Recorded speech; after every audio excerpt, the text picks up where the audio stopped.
This goes there. That goes there. That goes there. This goes that way. Ooh, Rogue Man. Good evening. Thank you. Talking this to get blah blah blah blah blah blah blah. Okay. Micah. K lover. What's happening? Uh-oh. Uh-oh. Uh-oh. What was that? What was that? All right. I need that over there. Bring it down to there. That works good. Oh my goodness, that was horrible.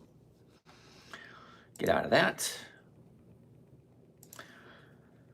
Get out of that. Get out of that. Go to this right there. We're getting signed up still. Yusha, good evening. Lean Selican. Good evening. David, what's happening? Icon. Car Key Solution. Cool. Ivy, how you doing? Luis. Cat Z, what's happening? Scott. Flips, what's going on? What's going on? Laurie, how you doing? Johnny Swag. Bill, what's going on? Door number 3. Johnny, tell him what's behind door number 3. Well, Bill, today you're going to win a trip for 2 to Hawaii plus $10,000 cash spending money. And on this, honey. Okay, anyway, door number 3. That's a cool name. Highlander, what's going on? Glenny. John, what's going on? Alrighty. Kevin, what's up? What's up, Bob? Bob? Oh, a good name. Hey, Reggie Bo Jackson. What's happening, dude? Haven't heard from you in a while. Old dogs in the house. Cheers, what's going on? All right.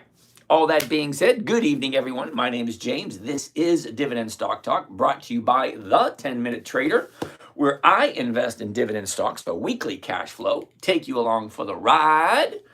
How you keeping, James? I'm doing wonderful, Reg. Thank you. I'm looking for a simple, safe, predictable, consistent 1% per week. Apple, we're going to take a look at Apple in a little bit, Kev. Sit tight. Chez Du, what's happening? Bonjour, comment ça va toujours? Bonsoir. Ça va bien, no? Highlander, what's going on? Blockchain Crusader.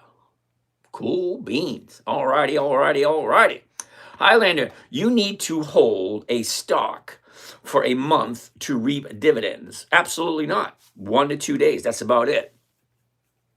Christian, how are you doing today? Chez Du, wow, great. Alrighty. All right. Lorray, good evening, Lorray. Good evening. Hi, Rule, Jay, what's going on? I think I said hi to everybody so far. Bobo, Little Devil in Bobo. What movie was that? That was John Candy, Dan Aykroyd. Who else was in that movie?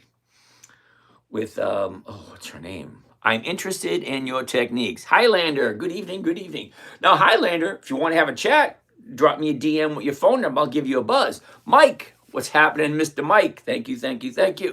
FC Mobile, planes, trains, and automobiles. Nope, that wasn't the movie. Because, it was in, Banker. Chevy Chase was in it. There was Chevy Chase, John Candy, Dan Aykroyd. What's her name? That chick. She married Ashton Kutcher. You can follow back and start interacting with them. Cool. Not now. All right, not now to that. Yeah, FC. Am I a trader? Yes, I am. Derek, what's going on? Mila, good evening. Nope, it wasn't Mila. I'm trying to figure out what it was. They were traveling to Pennsylvania in a BMW. Kurat, good evening. Aben, I invest in myself first. Well, Zhang Fu, that makes absolute sense. Nothing but trouble. That's what it was. Nothing but trouble. That was a funny one with Bobo, a little devil. All right. Marrakesh, good evening. Bert. All right, so let's just jump on. Hacker Gaming, good evening. Bible and Bench, have a great day. Man, love the videos. Jesus loves you, and have a blessed day. Well, alrighty. Or options, Highlander, Mila or options. Okay, I'm not quite sure what Mila means, but, enlighten me if you could. All right, all that being said, Aaron, good evening. Ding, ding, ding. Yep. Ding, ding, ding, ding, ding. Johnny, we got a winner. Tell him what he's won. All righty. Greetings from Syria. Oh, I don't know any Syrian. Terribly sorry. Little Masterpiece. Good evening. Good evening. All right. So I said hello to a lot of you. Can't say hello to everyone because you guys just keep on coming.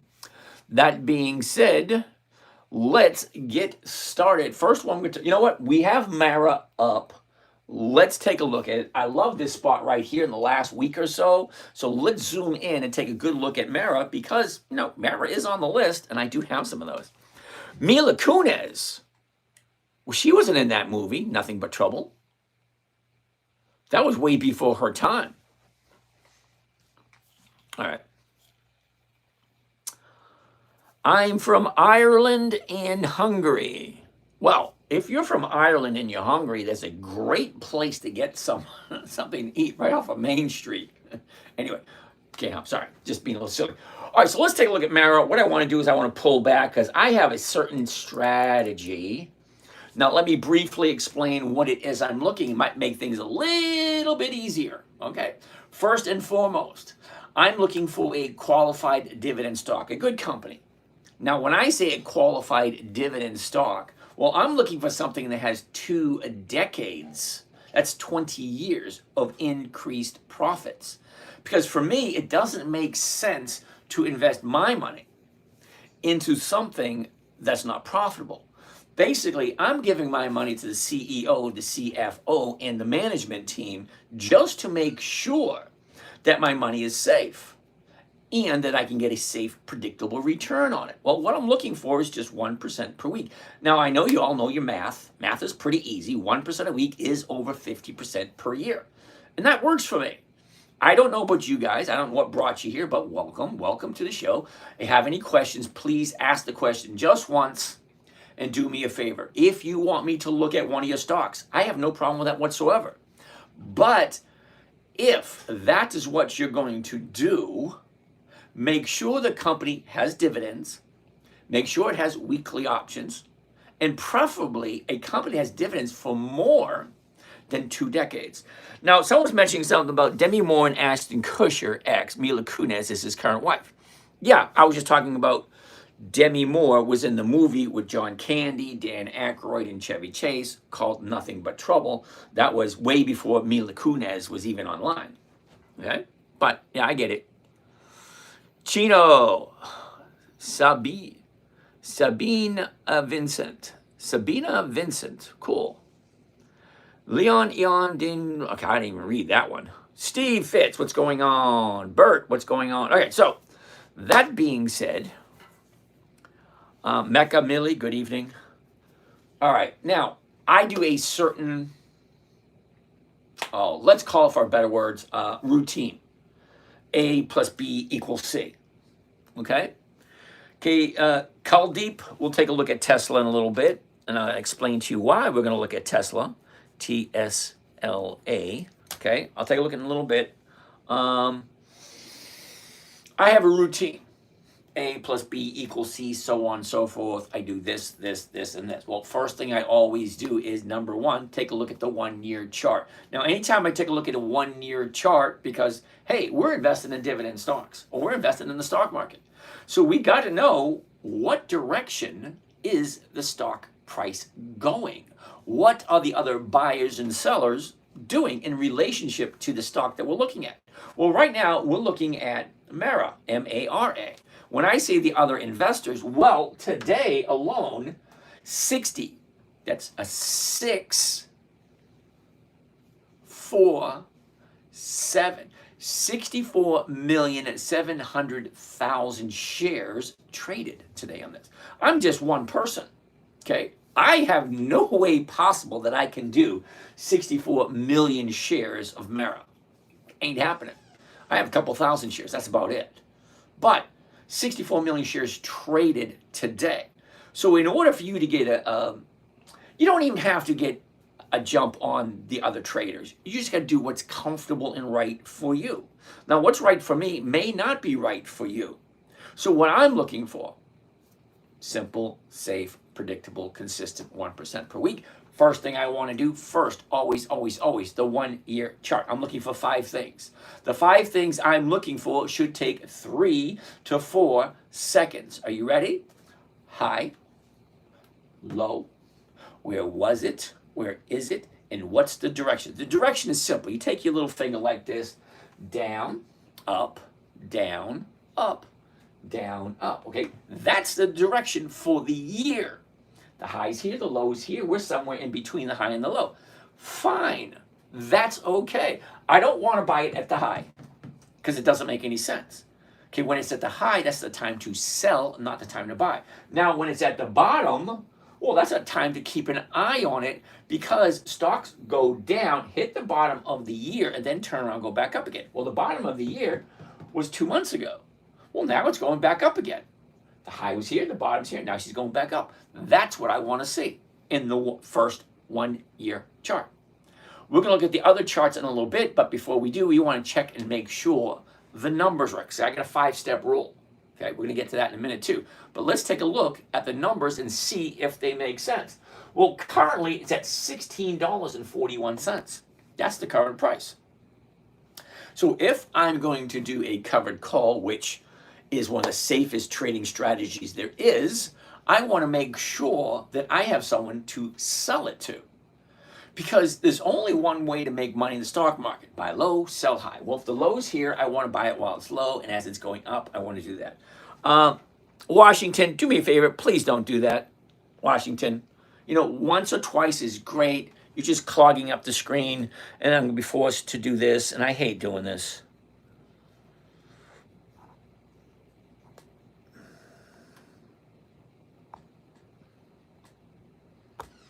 I hate doing that. I do.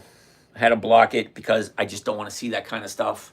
It interrupts it for everyone else, and it's just not fair. Please don't do that. I appreciate it. I do. But don't do that. All right, anyway. Hey, James, yes? the screen on YouTube, it's not working. It's not working? Hold that thought. Let's go find out why it's not working. Where am I? All right, I need new glasses for this. Where's Jacob when I need him? Damn it. Okay, YouTube. No, right here. Come on. All right, give me a second while I figure out why the screen on YouTube's not working. We see the audio mixer. Now, I know what that is then. Yeah, I don't need to do this. I know. All right, thank you for that. Get rid of that.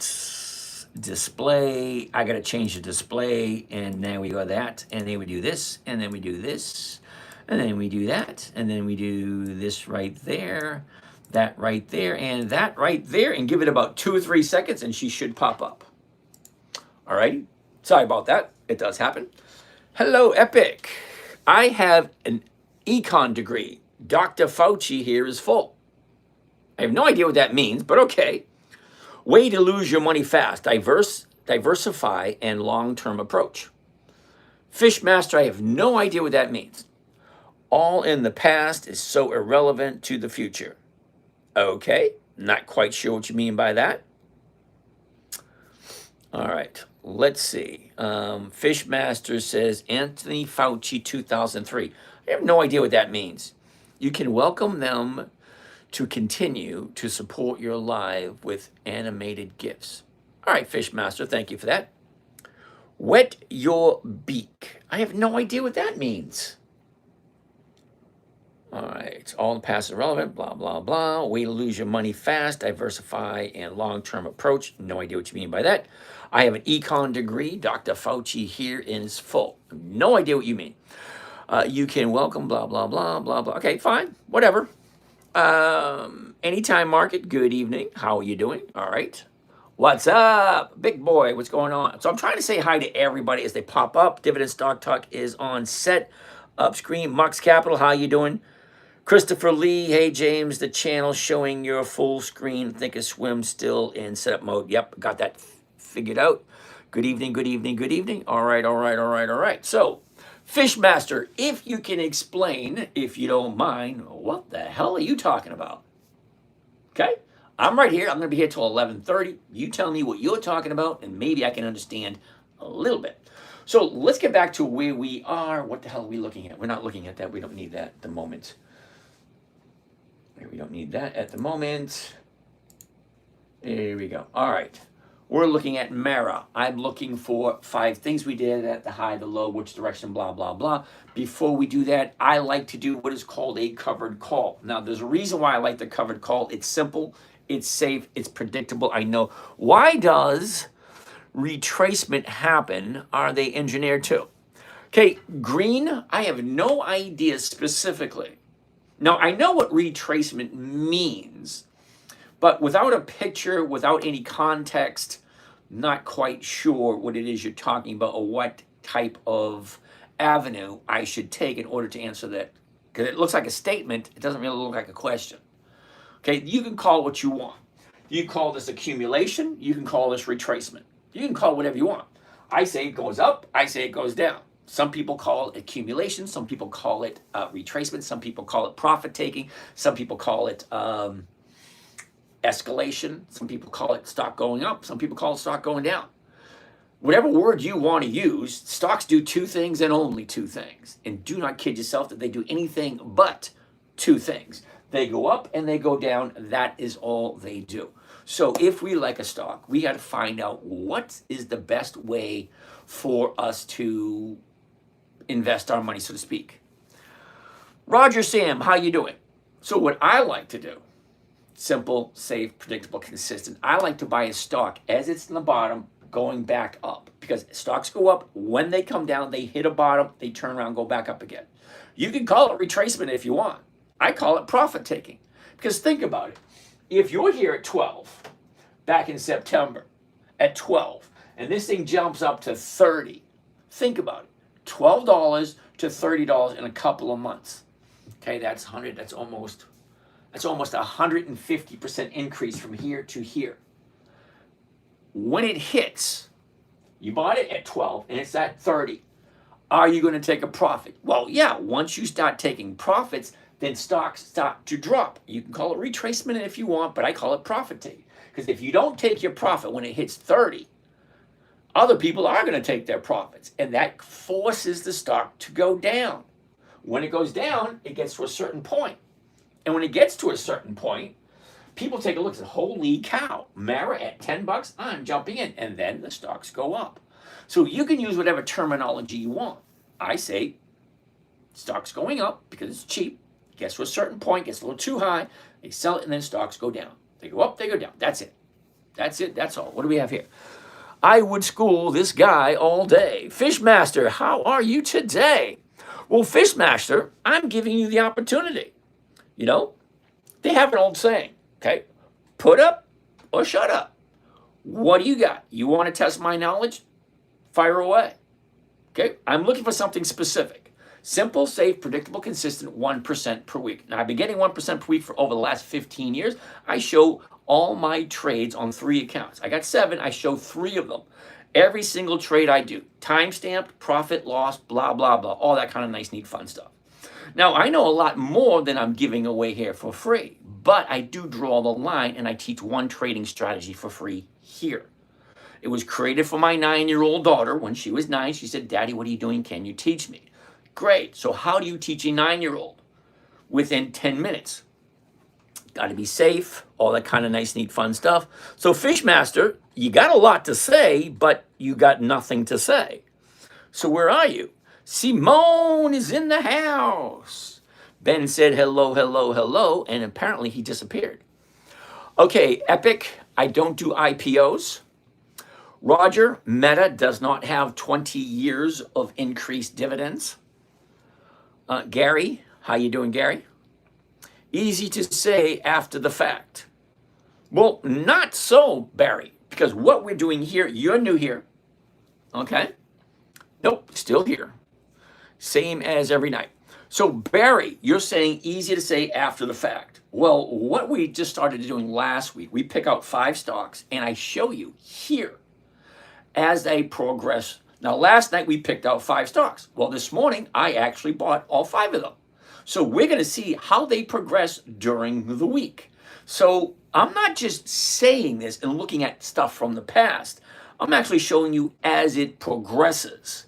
So you're new here, so keep your opinions to yourself until you have something to say. Amelia, review thoughts on SLVGLD. Okay, hold on a second. SLVGLD.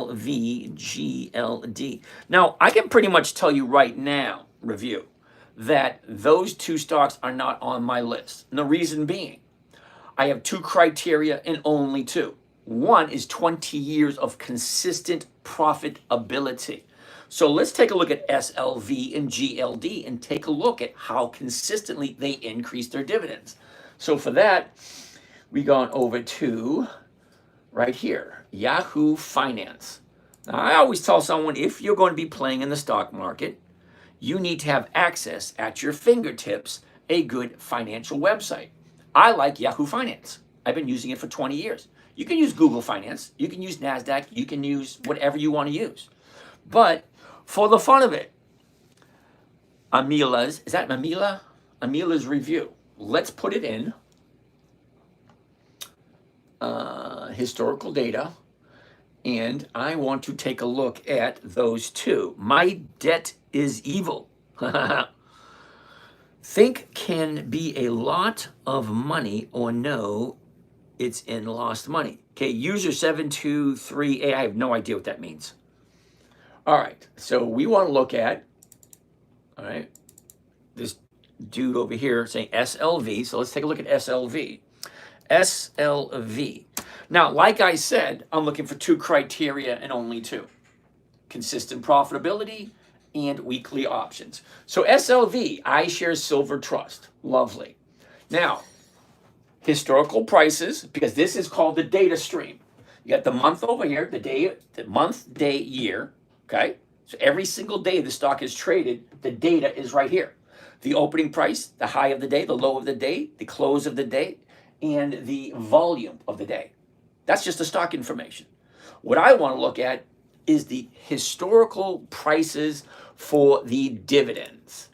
Now, simply put, if a company is consistently profitable and they have dividends, they share their dividends with us, the investors. So as the company is more profitable, the dividends will increase.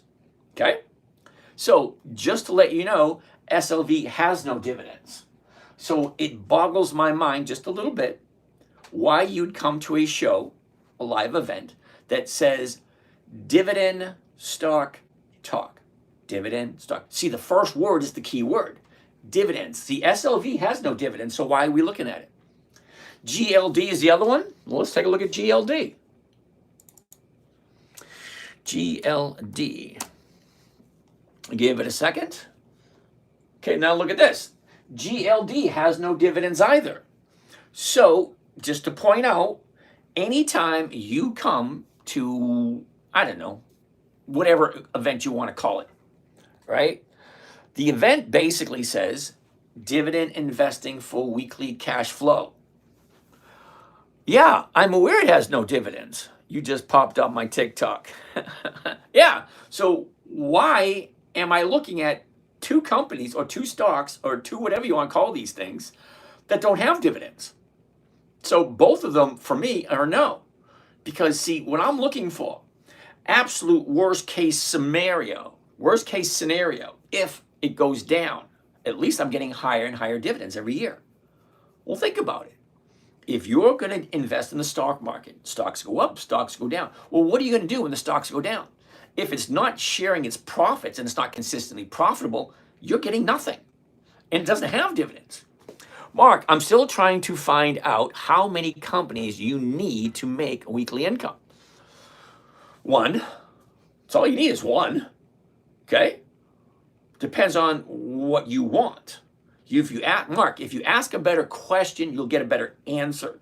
Because if you think about it, the quality of your questions you ask is equal to the quality of the life that you live. You ask a better question, you get a better answer. You get a better answer, well, then you can have a better life. It's actually that simple. You don't like where you are, ask a different question. Amelia, okay, so what are your two favorites? Well, U.S. Steel is one of my favorites. So is Dell and so is Intel. I love those. Great premiums, great dividends. Well, not great dividends, but still. Aki, how you doing? I'm new. Actually, may I know the name of this strategy? It's called Dividend Capturing 2.0. You have a Telegram channel. No, I do not. I don't do Telegram and I don't do WhatsApp. I love the simple explanation. Thank you. What's a good time limit would you consider scalping? I trade weekly. I buy on Monday, I sell on Friday, normally. All right. What's your thoughts on Occidental Petroleum? I love Occidental Petroleum. YouTube recommendations brought me here. Hoping to learn something. Awesome. Mr. Brown or Mrs. Brown, I can't really see. Atiki Tree, good evening. All right, so sit back, relax. What I'm looking for, simply, let's step back just for a little bit. Let's move on over to, I do this every single week, FinViz. FINVIZ, FinViz, stock screener. What am I looking for here? Let me show you briefly what I'm looking for, the screener. This number right here. Let's get rid of that damn advertisement. Oh, I can't get rid of that advertisement. All right, anyway, ignore that ad. What I'm looking for is this number right here. 10,066. That means there's 10,066 different companies trading in the stock market today. Every week we look. Last week it was 10,046. Well, this week it's 10,066. So how do you decide out of 10,066 different companies, how do you decide which ones to buy? Me, it's simple. For me, consistency of profitability, weekly option. Ooh, shit. Oh, I missed it. Damn it. Okay. Consistency of profitability and weekly options. That's it. The only two criteria I'm looking for. Okay. So let's get out of here. Let's get out of there. Let's go back to right here. All right. So let's get back to Mara. So I'm going to show you tonight the simple trading strategy that I used, that I created for my 9-year-old back in 2008. She said, Daddy, what are you doing? Can you teach me? Great. So now a 9-year-old, safe, simple, predictable, consistent, and no way for her to lose. Because we all know if you give a 9-year-old some money and say, here, start trading. If she loses, what do you think she's going to do? Not a he, a she. Now, if it's my little boy, I'd say, yeah, buck up, buddy, rub some dirt in it, But a little girl, you can't do that. If she loses her money, she's going to cry. I'm going to feel like crap. Mom's going to get involved. I'm going to be sleeping on the couch for a week. So it has to be simple and no way for her to lose. So 5 rules. You ready for the 5 rules? They're simple. They really, really are simple. Rule number 1. For my daughter, it was never buy something that was not on the list. Now let me show you the list.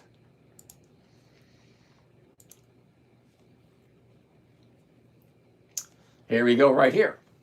Dividend calendar. If you don't know what an EX dividend calendar is, it tells you when a company is going to pay its dividend. Well, this here is June 25th, 2025.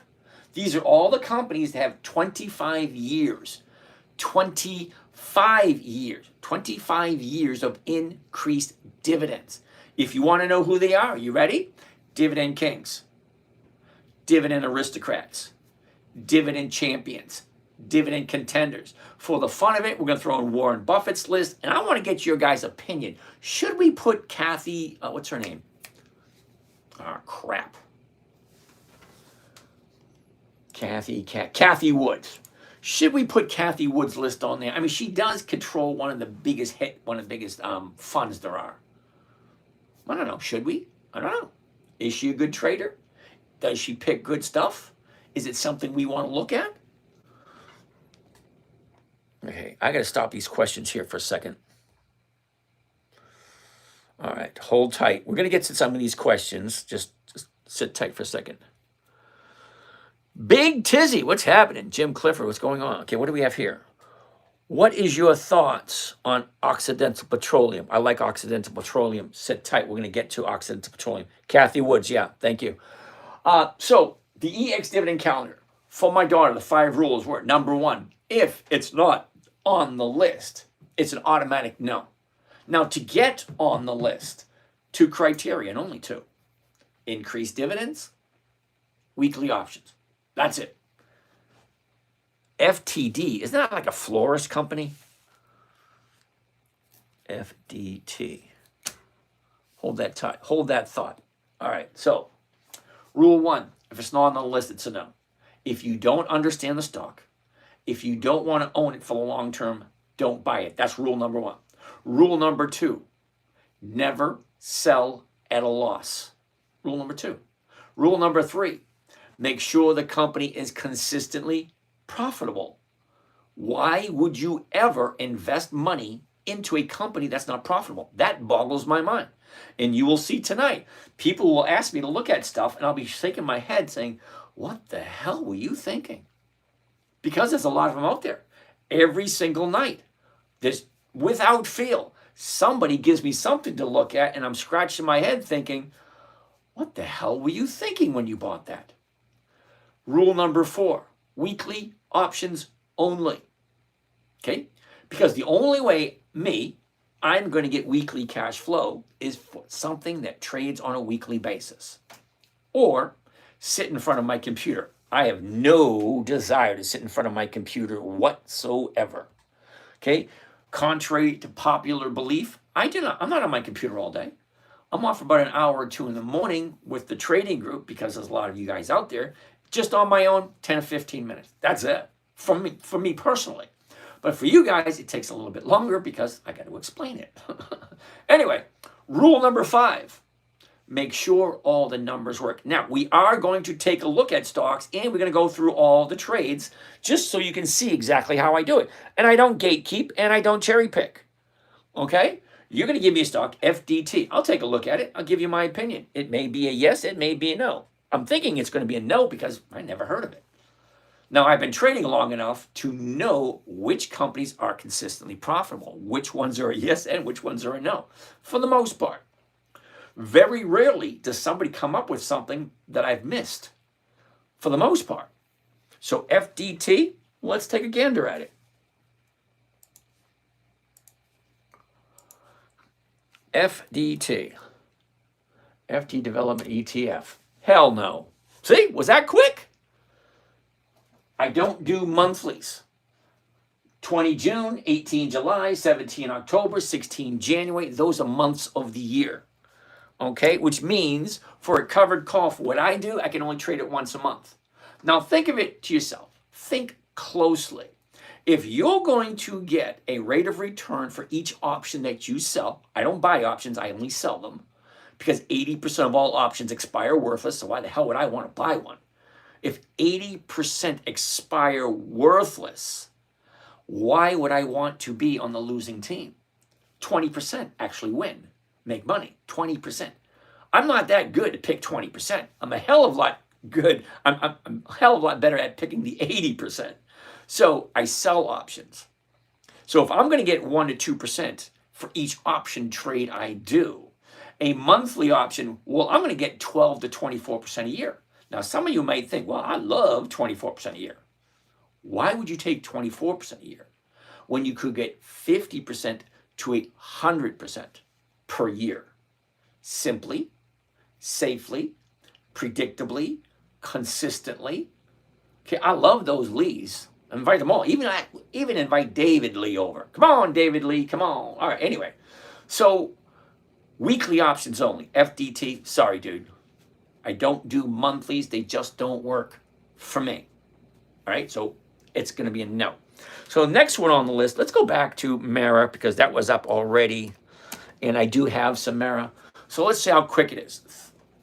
3 to 4 seconds. High, low, is look at the motion. Up, down, up, down, up, down. 1642 to 1650 is going for 37. If I buy it at the current price, 1642, I'm going to sell it to someone else at 1650. It's called a covered call. You buy the stock first, You sell somebody the rights to buy it from you for the same price, and you collect the premium, the insurance premium. Because all stock options are insurance contracts. That's all they are, is insurance contract. They were originally created in the 1970s for the rich people not to lose money. So if you have a couple of $1 million in, let's say, AT&T, and you thought it was going to go down, well, you'd buy some put options. And as your stock went down, the option prices went up, so you didn't lose anything, except for the premium that you pay. Now, this is a weekly premium. It's an insurance policy. If you have stocks and you don't want to lose money, called hedging your bets.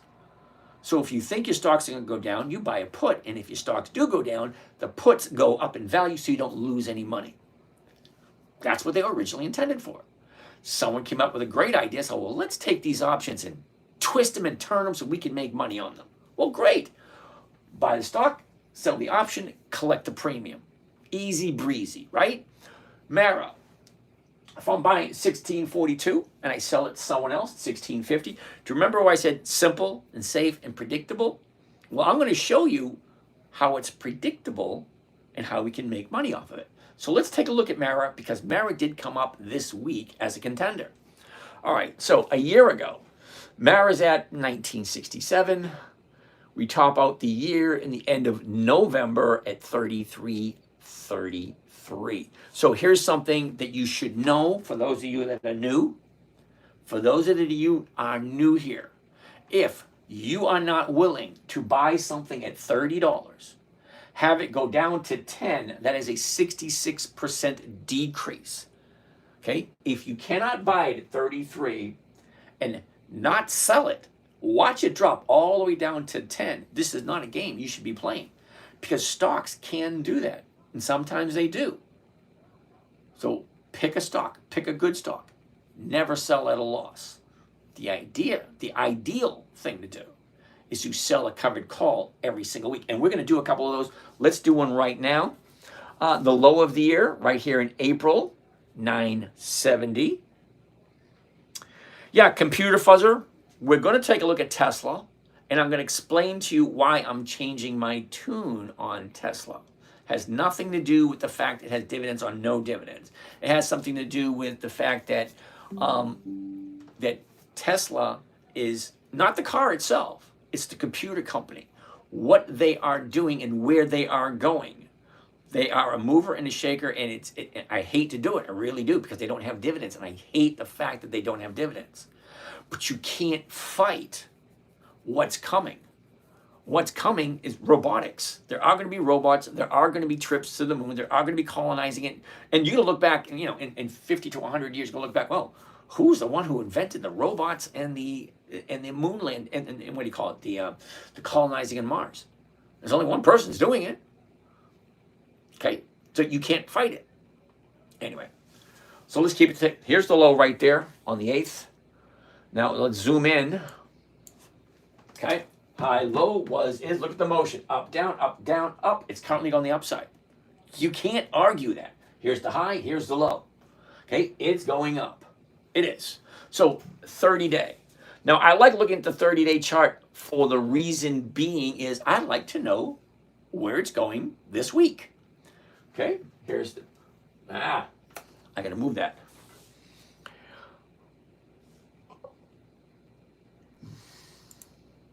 Now, that was not a good thing to do. Now, that wasn't good either. Okay. Let's try this one more time. One more time. If we try. Okay, here we go. Up, down, up. It's in an uptrend at the moment. See, right there. 6.2 is the bottom. 1, 2, 3, 4, 5. 5 days to the upside. Where's it going to be by Friday? That's what I'm thinking. Well, let's take a look. 1627. Well, let's do a 1650 call option. Now, for those who don't know how a covered call works, just in case you're wondering, hold those questions. In case you were wondering, okay, this is, oh, God, I gotta turn this so I can see that better. There we go. How the hell did that move? All right. I get 6 cameras going. 6 cameras here, 1 camera. That's 7 cameras and about 10 channels. I'm broadcasting on 10 channels. So here's the order. Now I'm going to explain everything as we progress. And yes, this here, just the screen, is live on YouTube. So whatever channel you're on, go into the bio. That will bring you to my website, The10MinuteTrader. In there, you will find the link to a YouTube channel. On my YouTube channel, I got 2 lives going right now. Nope, 3 lives on YouTube. that one, and that one. The one with me standing in front of the screen is one that's live. Okay, there's also one live, just the screen alone. So it's easy to see these small numbers. You probably can't see them on your phone. You probably can't see them on your tablet. Until I get some IT help here that can zoom in and learn how to use that, we're basically stuck with going in the other room, pulling up on the big screen TV and watching it on TV. Because there are people that do that. They have their phone in one hand, they listen, and they have the big screen TV going with the screen up there. All right, anyway, that being said, here's the order. Okay, now a covered call, I'm going to explain it to you as I progress. So in the end, everything will come together, okay? By 1 covered call, MARA, M-A-R-A, 100, which is the weekly, 13 June 25. That is this coming Friday. That means this order, I think Ford is the cheapest stock that's a dividend champion, king, contender, aristocrat. Cool. I don't know who said that. Steve Martinez. We'll take a look at Ford in a little bit. Computer Fuzzer, we'll take a look at that also. What do you think of Yield Max? Oh boy, we're going to look at Yield Max also. Okay, got to stop these questions from coming in. As I was saying, there are literally hundreds of videos explaining a covered call. It's one of the simplest, one of the safest trading strategies there is. It is so safe, as a matter of fact, that you are allowed to do covered calls in your IRA, in your retirement account. Because some trades you cannot do in your IRA, but you can do a covered call. And there's literally hundreds of videos explaining it. Let me give you a brief example. I'm buying something, I own it, okay? I own it. Okay, what is this thing? Okay. Oops. It's one of those cool toys you get. Lighter. Who needs a lighter like that? Really? Anyway, I own it, okay? I paid X amount for it, doesn't really matter. I'm going to sell it to you for a certain price by this Friday. So you give me a certain amount of money up front. Let's say it's 10, 15 bucks. Okay? You're going to buy it from me at $10 by anywhere between now and Friday. But for that privilege, for me to hold it for you until Friday, you have to pay me for that. That is the premium. That is what I am chasing. The premium, and it's listed every single day. And I'm going to show you exactly where it is and see if it makes sense to you. So if you own something, you can sell somebody the rights to buy it at a certain price by a certain date. So we already said 13 June 25. That's this coming Friday. Now, I will own the stock right here. Okay? I'm buying it first thing in the morning. I will own the stock, and I will own it until I decide to sell it. Well, just because I sold somebody the right to buy it from me for almost the exact same price I just paid for it, okay, that means I can't sell it to someone else. But here's the thing. I know what my profit is going to be before I even buy it. Remember, simple.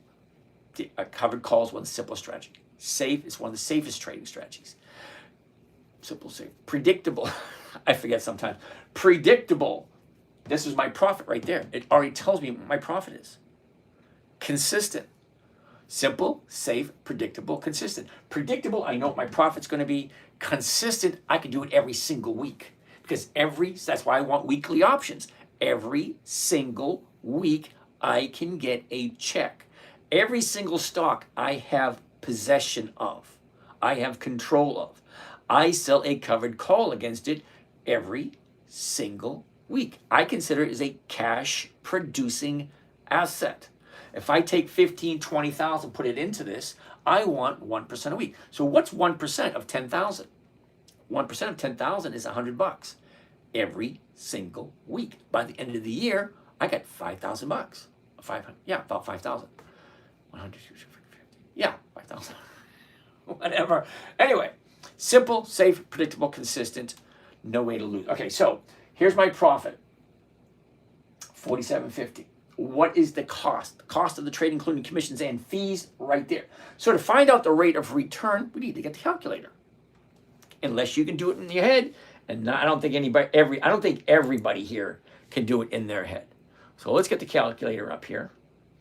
First thing we want to do is put the profit. Okay, profit, $47.50. $47.50. Now, to find out the rate of return, you take the profit, $47.50, divided by the cost of the asset, or the cost of the trade. Cost of the asset, $1,603. $1,603. And that's going to equal the rate of return for 1 week. So if I buy it tomorrow morning at the current price, $16.27, that's the current price right there. I sell somebody the right to buy it from me anytime between tomorrow morning and Friday afternoon. They're going to pay me $47.50 per contract. Okay? If the stock is above the strike price, $16.50, remember, I'm buying it at $16.27. I'm selling the $16.50 call option, giving someone the right to buy it from me at $16.50. Anytime between now and Friday afternoon at 3:59 p.m. Because at 4 o'clock, it expires. That's it. They actually expire on Saturday, but you can't do anything on Saturday. So let's consider it as Friday afternoon. So 2.9%. That would be my rate of return for the week, not the month, not the quarter, not the year. A week, 2.9% for this trade on Mara right here. And yes, it is recorded, so you can go back and review it if you like. All right? But think about it. If you could buy a company that you like, Estee Lauder, Ford, General Motors, Macy's, IBM, AT&T, Tesla, Home Depot, Lowe's. There's literally 10,066 companies you could buy. Okay? But I'm only looking at 300. Okay? Now, the reason why I'm looking at 300 and only 300, because that's all the companies that are consistently profitable for more than 2 decades and have weekly options. That's my criteria. You got to figure out what's your criteria. I'm just showing you what I'm doing. Okay, so Steve Martinez, we're going to take a look at that in a minute. I got to stop these questions so I can answer them as I progress. All right, so Mara is on the list for this week. Cool. Next on the list, let's go. ENB, Enbridge, love that company. Been around for decades with a good dividend. Okay. ENB, you say?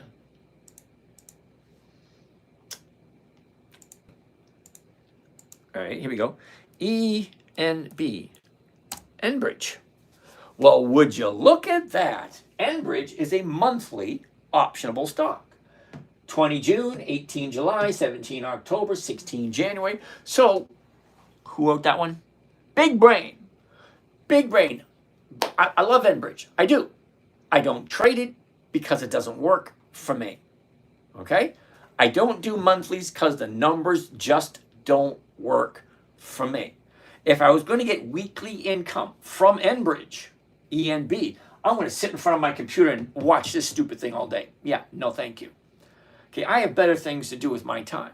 Now, you guys got to figure out, because it all depends on where you are in the stage of your life. I'm retired, which means I don't punch a time clock anymore. I still work. I don't get paid for it. You know, I do work for my mother. I do work for my sons. I do work for my daughters. I do work for my friends and family. That's about it. But I don't get paid.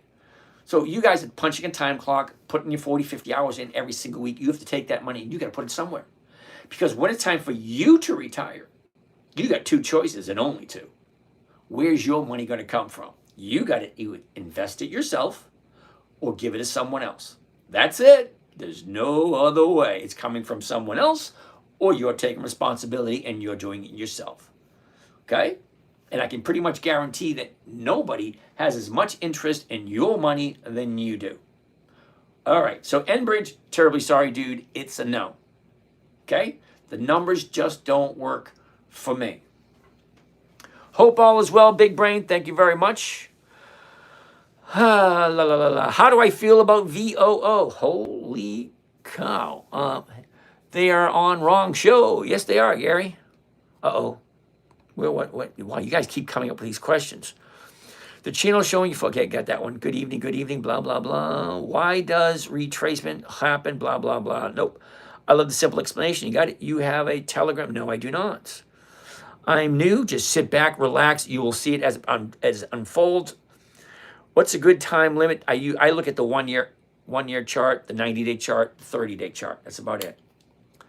They are on the wrong show. What's your thoughts on Occidental Petroleum, OXY? I love OXY. OXY. Now, ready? I'm going to click the button and you're going to see the chart in your head. Do a quick calculations. How long does it take you to see the high, the low, where was it, where is it, and where it's going? You ready? 1, 2, 3. High, low, was, is. Look at this. Down, up. Well, that was easy. That was 2 seconds. Okay? The top's here. The bottom's here. It went down, and then it went up again. That's pretty simple. Great. So now I want to go and see what the current price is. 43.45. Now, you can argue with me all you want. You can disagree. You can do whatever you want to do. But you can't argue facts. I love facts. I love numbers. People lie. Numbers don't. 1 plus 1 is going to equal 2 no matter where you come from. Okay, the high's there, the low's there. The current price, 43.46. So if I'm going to do a covered call on this, I want to look at the closest one, the 43.50, right here, 43.50. What's the closest strike price? 43.50. What's it selling for? 35. Now ask yourself a question. Is 35 cents 1% of $45? No, it ain't. 1% of $45 is 45 cents. You move the decimal point over 2 places. That's it. See, 43.23, 43.24. Okay, 1% of 43 is 43. Let me rephrase that. 1% of $43 is 43 cents. This is only offering 35, so that's a no. Sorry, love Occidental Petroleum, but not this week. Now, I have bought Occidental Petroleum in the past, and I will look at it again when all the numbers look right, just not this week. Next, you guys' recommendations. What's your thoughts on Occidental? Did that one already. They're on the wrong show. Yep. My thoughts on VOO. Oh my goodness. VOO. VOO is great for those who don't want to take responsibility for their own money. Because number one, it's $551. Number one. Number two, it does have weeklies. Okay, fine. All right. But at 553, the 555s are going for $1.90. Well, that's a no right there. But hold on.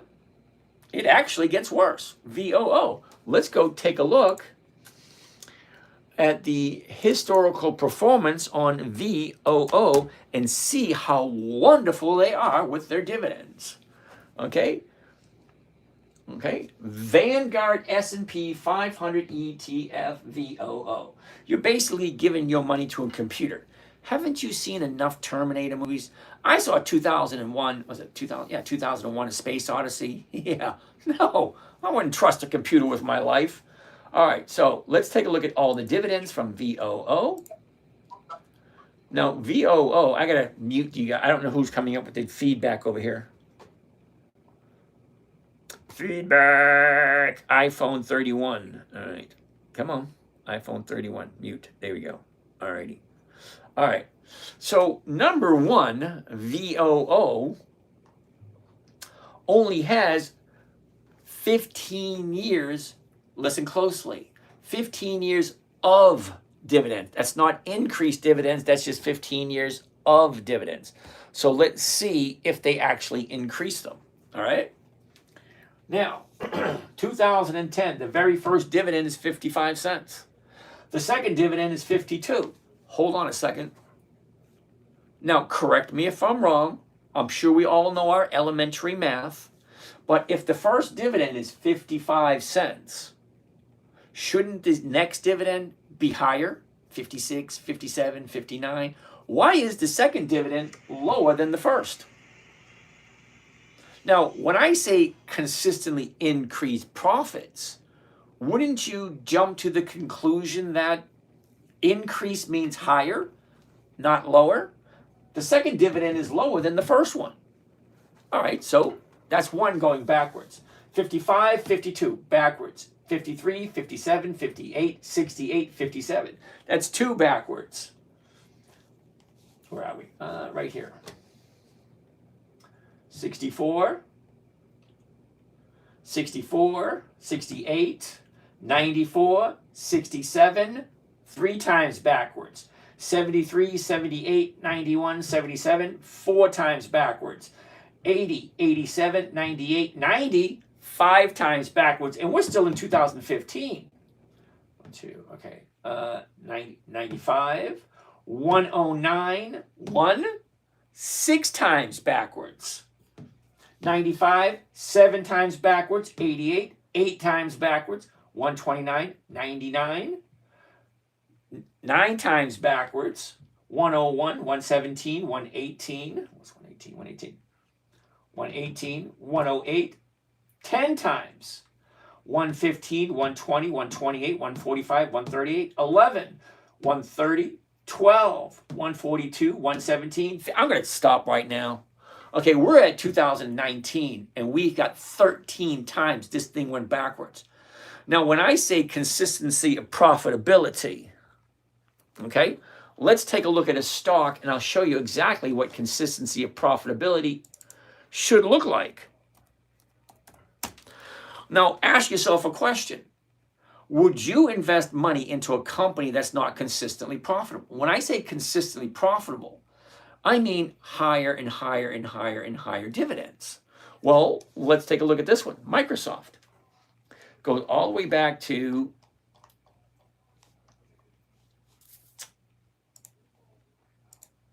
1986. I'm just going to go to 2005 because 2005 is 20 years. Okay, I'm not going to go all the way back to 2000. Okay. 8, 9, 10, 11, 13, 16, 20, 23, 28, 31, 36, 39, 42, 46, 51, 56, 62, 68, 75, 83. Correct me if I'm wrong, but isn't each one of those higher than the previous one? Higher, higher, higher, higher, higher. Barry Quinn, easy to say after the fact. Okay. But think about it. Why would you invest in VOO? You asked me my opinion. VOO, the profits go up, the profits go down. Profits go up, profits go down. Up, down, up, down. No, thank you. There's 10,066 different companies. Why would I invest money in a company that goes down, then up, then down, then up? No, no, no. See, Microsoft, consistently profitable year after year after year after year. It's on my list. Why isn't it on your list? So let's keep on going. All righty. Tesla Chris, what's happening? Ben said, yep. Bum, bum, bum, bum, bum. Brandon, what's going on? Brad B, what's going on? Okay, none 1651. All right, let's get out of that. Pepsi. Now, we've been watching Pepsi for the past couple of weeks looking for the new bottom. Okay? High, low, was, is. Look at the motion. Up, down, sideways. It's been going sideways for the past month and a half. We're looking for the bottom, and it is the bottom of the year that we're looking for. Has it showed up yet? No. Okay, we thought it was here. Look, we thought it was this. Okay, it came down, hit here. 2 days up, came back down. Here, 3 days up, came back down. Couple of days up, came back down. We haven't found the bottom of the year, but it's here somewhere. As soon as it finds the bottom, I want 2 days to the upside. On the third day, I will jump in. Well, I was thrown for a loop here. 1, 2, 3 days up. On the fourth day, this is where I usually jump in, the third day, she dropped back down again. So I look for the bottom. We haven't found it yet, but I love Pepsi. It's a dividend king, which means it has 5 decades of increased profits. Well, hell yeah. Okay? Who do you got? Eric, good evening. Peter, what's going on? Jose, ¿qué pasa, amigo? Terry Mach, what's going on? Steven. All right, TMS, Cindy. Too much silliness, huh? TMS, Tenant Minerals Ltd. Now, you see when the computer does this, that means it can't find it. So apparently, TMS is not a U.S. stock. Sorry, kiddo. All right, no one. 907 Cindy. Thank you, thank you, thank you. Jack, Chad, Jumpin' Jack. What do you think about NU? NU, isn't that, it's either Nucor and New Skin. NU Holdings. All righty. Well, take a look. High, low was, is. Look at all this motion. Up, down, up, down, up, down. We're at 1192. Should be looking at the 12s. The 12s going for 15. That was quick. That's how quick I analyze a stock. The 1-year chart, it's not that difficult. The high's there, the low's there. Look at the motion. Okay, up, down, up, down. It's really that simple. And the current price, 1192. Well, great. Well, if I'm buying it at 1192, what am I going to sell it for? The closest strike price on a covered call is going to be the 12. Now, if I'm going to sell somebody the right to buy it from me at 12, I'm going to be collecting 15 cents per share. Now, I know it doesn't sound like a lot, and it's not. But the thing is, you missed a huge money move in IBIT. Joey, I bet I didn't, because IBIT's not on my list. Okay? I can go to a store and find a gorgeous suit with a beautiful pair of shoes. But if it doesn't fit, I'm not going to buy it. So IBIT, it's not on my list. So I didn't miss anything because I'm not looking in that direction. When did Tony Hawk become a day trader? Well, I don't know. I'm not a day trader, so I don't know. So NU, just by looking at the numbers, okay, that is more than 1%. Fine, let's take a look. All right, a year ago, NU's at 1193. Top of the year, 1613. Bottom of the year is 9. Jumps back up. Look at the last 30 days. Okay, what do you think? The high, the low, where was it? Where is it? Look at the motion. Up, down, sideways. Do you like NU? That's a good question. Is this something you want to buy and something you want to hold on to? That's another good question. Is it going to be profitable? And if so, how much? Well, let's find out. Looking at the 12s, if you like it, at 12, the covered call, at 12, right there. Now, I'm just going to do one contract. I have it preset for 10, but one contract is going to look something like this. Buy one covered call NU 100s, that's the weeklies, 13 June 25. That means it's going to expire this coming Friday. So if the person who buys it from me wants to buy it from me, well, they have between now and Friday to buy it. That's what that means, 13 June 25. The $12 call option against the stock at the market to open to open. Now, the reason it says to open, they're not repeating themselves. You're just opening 2 orders. Now, the reason I do this way is because the stock and the option are tied together, and I know already what my profit is going to be before I even do it. So I just run the numbers real quick. Does it make sense? Do I like this company? Fine, then I do it. I already know what my profit's going to be, so let's find out. If the profit is $22.50 and it's going to cost $1,100, let's find out.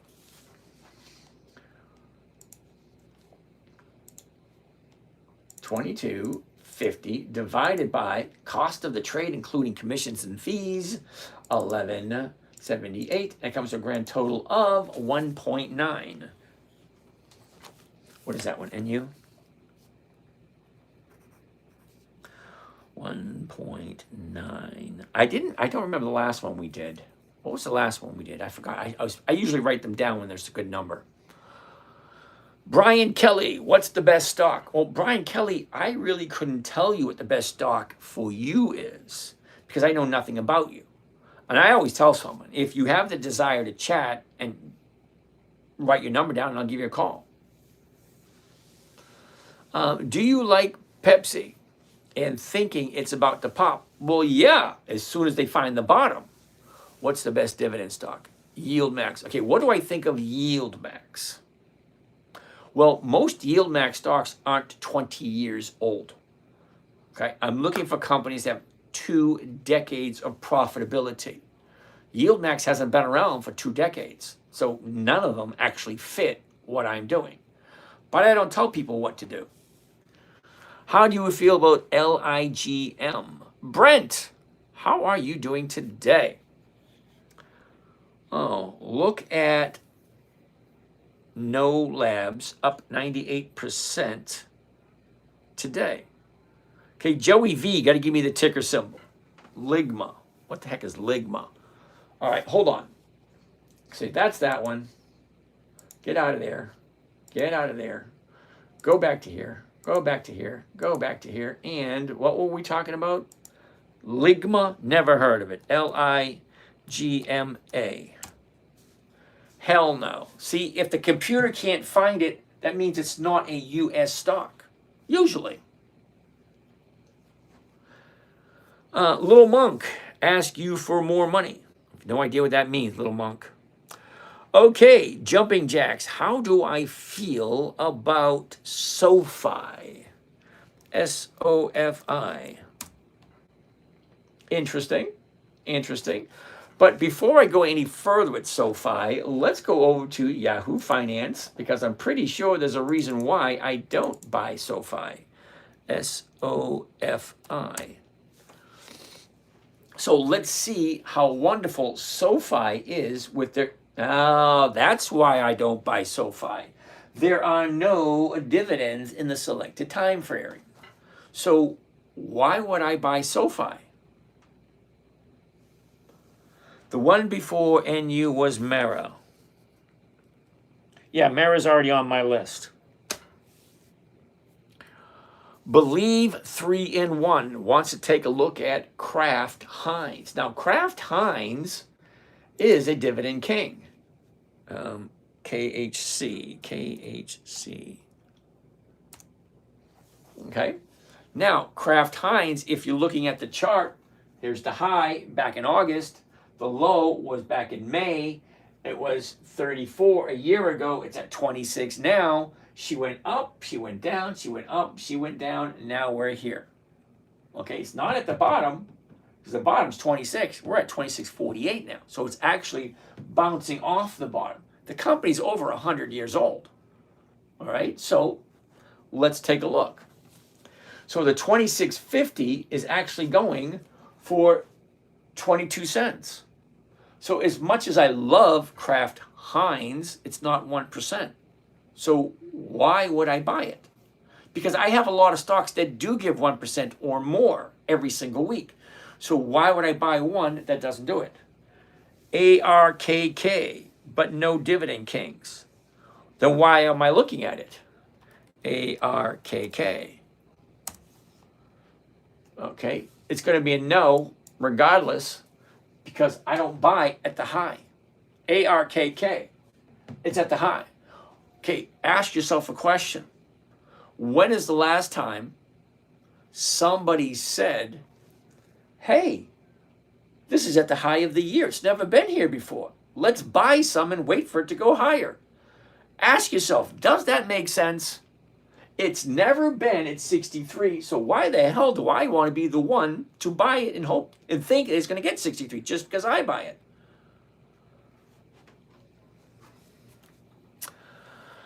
Temper, so the Forex told trader told the future traders that we can't give up. We don't have any options. Boy, that's horrible. Okay, Lee. Thank you, Lee. No, Kathy Woods. Kathy Woods, known as Bag Lady. I have no idea what that means, Apple V, but okay. Roger wants to take a look at CVS. Yeah, JC thinks that's funny. All right, now, where is the list? The calendar, Steve Martinez. The list is right over here. Okay? Here's the list right there. That's my list. I put that list together myself. Okay? You can go to Google and do a Google search. Dividend Kings list 2025. And lo and behold, there's a whole bunch of people out there willing to give you that list. Okay? And then you can take Google search for the dividend aristocrats, the dividend champions, the dividend contenders, so on and so forth. Shell, Mara isn't on the dividend list though. Shell, you missed list number 5. List number 5 is Warren Buffett's list. Ask yourself the question, if it's good enough for Warren Buffett, is it good enough for me? So Mara was or is on Warren Buffett's list. That's the only reason I'm looking at it. A little monk, that's a no. Stu Gatz, top stocks are Tesla and Coin and Hood. Yeah, that's for Kathy Woods. Explain covered option, please. Elber, hold that thought for a second. Yep. Rich Bruner, Kathy Wood likes Palantir. No dividends, I'm well aware of it. KLTO. Kalo Costan. KLTO. What the hell is that? KLTO. Now, just to give you a heads up, anytime I see what the hell is that, it's usually a no. Now, what's the name there? Galu? Can you tell me that a stock that is 20 cents a share has 20 years of increased profitability? I don't think so. So no to KLTO. ASML, never heard of that one either. ASML.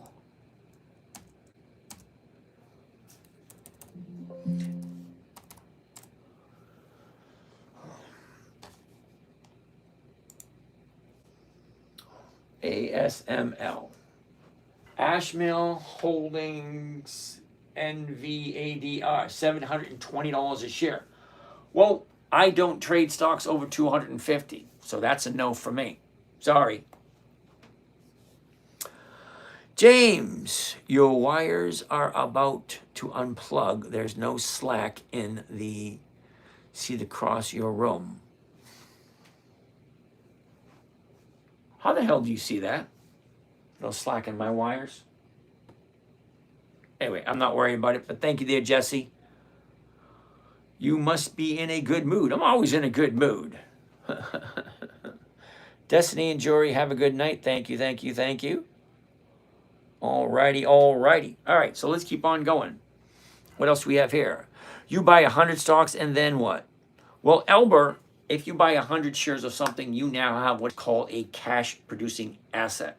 So if I buy, not that one. If I buy 100 shares of Macy's, okay, high, low, was, is, look at the motion. Up, down, sideways, down, up, 1225, this 1250s are going for 6. That's going to be a hell no. But if I buy 100 shares of this, I can sell one contract. One contract would give me a cash flow every single week. That's what I'm looking for. Weekly cash flow. Why is Amazon low? Don't know, don't care. No dividends, no thank you. Amazon's a no for me. They've never been profitable. Okay, they don't share their profits because they've never been profitable. I just bought your first book in the series. Cool beans. Well, the first book in the series basically tells you where the dividend capture strategy came from and how old the dividend stocks are. 1602 was the very first dividend stock available. Well, buy the stock, collect the dividend, sell the stock, buy another stock, collect a dividend, sell a stock, buy another one, collect dividend. Dividend capturing is a cool strategy. It works good if you pick the right stocks, because certain stocks move predictably every single 90 days. Now, every single 90 days, that's when they pay their dividend. Every 90 days, every quarter. First quarter, January, February, March. Second quarter, April, May, June. Third quarter, July, August, September. Fourth quarter, October, November, December. So we're currently in the second quarter. We're in the tail end of the second quarter. Uh-oh. Altria, little monk, I love Altria.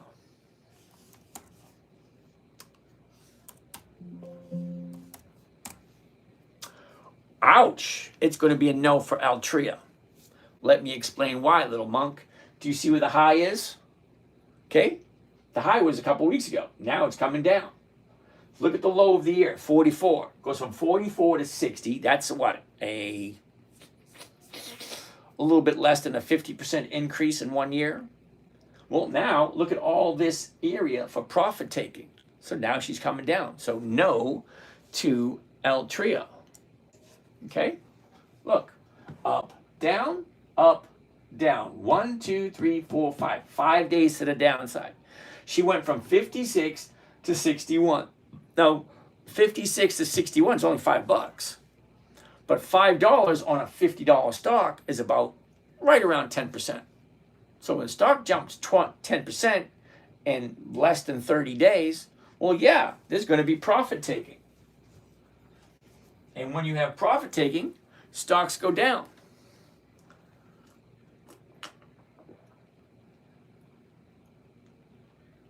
I got my hot drink and I got my cold drink.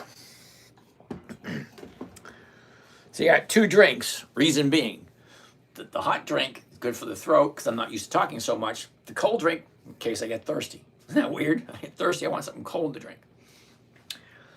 Can you sell options? Absolutely, Tim. That's exactly what we're doing here. Raul wants to take a look at GOF. What the heck is GOF? Never a good sign when I say, what the heck is this? Guggenheim Strategic Opportunity CF. No options. No. That was quick, wasn't it?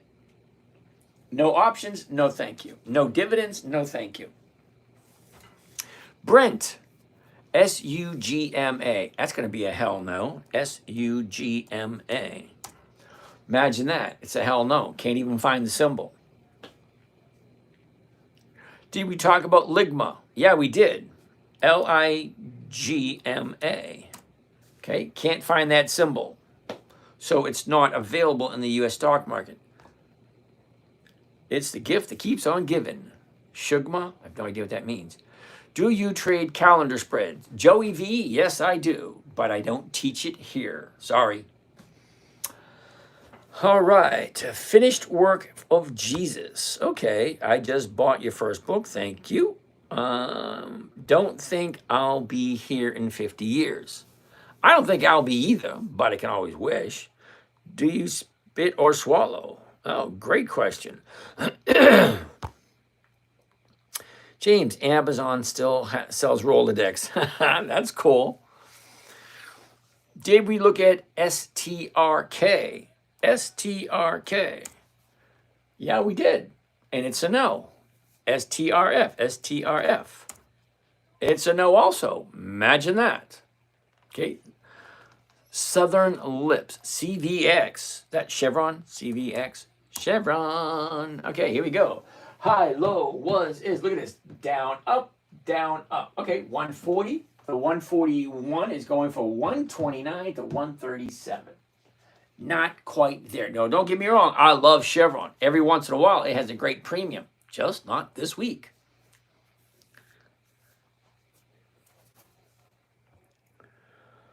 Tim Lockwood. 100% of my portfolio is in 500, so I need diversification, but my FA says options are gambling. Well, Tim, I'm terribly sorry you feel that way. I'm not quite sure what you mean by all your money is in 500. Is that the S&P 500? And my FA, what is an FA? Financial advisor. Oh, okay. Terminology. Okay, because see, I've been in a whole bunch of different fields. I've been a carpenter. I've been a fisherman. I've been a lobsterman. I've been a manufacturer. I've been a waiter. I've been a lot of things. So when it comes to acronyms, you got to really explain what it is.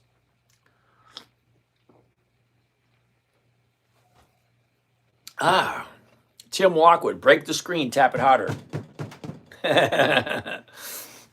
Okay, so Tim, I'm kind of curious, Tim. Now, I'm going to agree with your financial advisor. If you don't know anything about options and you just jump on in, yeah, that's gambling. But if you take your time, why no? Southern Lips, why no to STRF and STRK? Why no? Oh, okay, that's a valid question. Why no? STRK.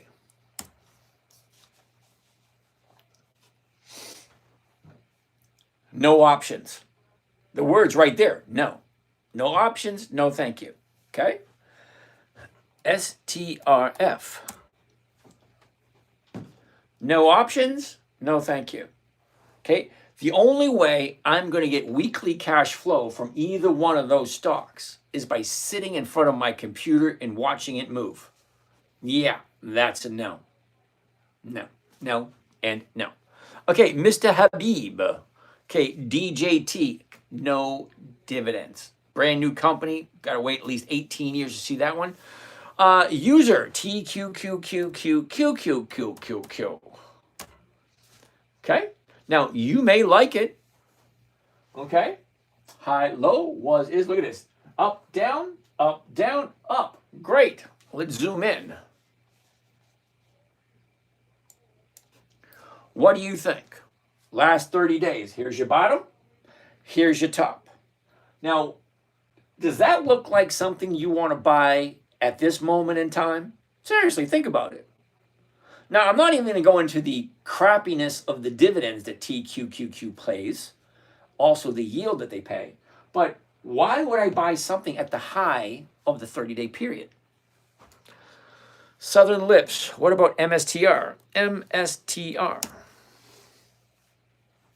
Okay, MSTR. Let's take a look. High, low, was, is. Look at the motion. Up, down, up, down, up. It looks good here. It does. But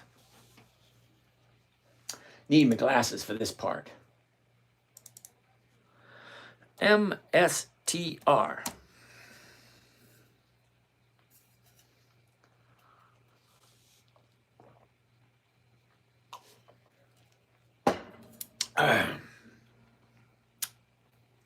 Southern Lips, you ready?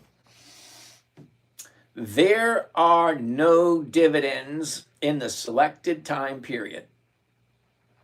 So, if we're here, in the name of here is dividend investing for weekly cash flow, and MSTR doesn't have any dividends, why are we looking at it?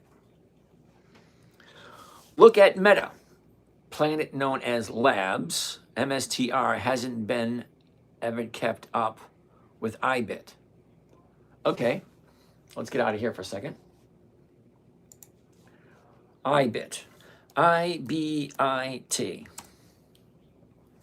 Okay. Alrighty, 6177.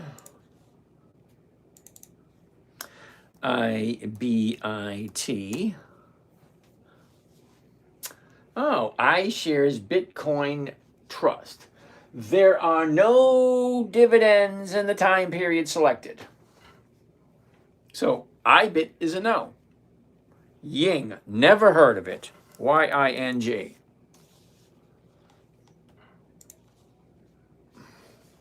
Y-I-N-G, Ying. Yeah, hell no. It's not even showing up. We can't find the symbol. No.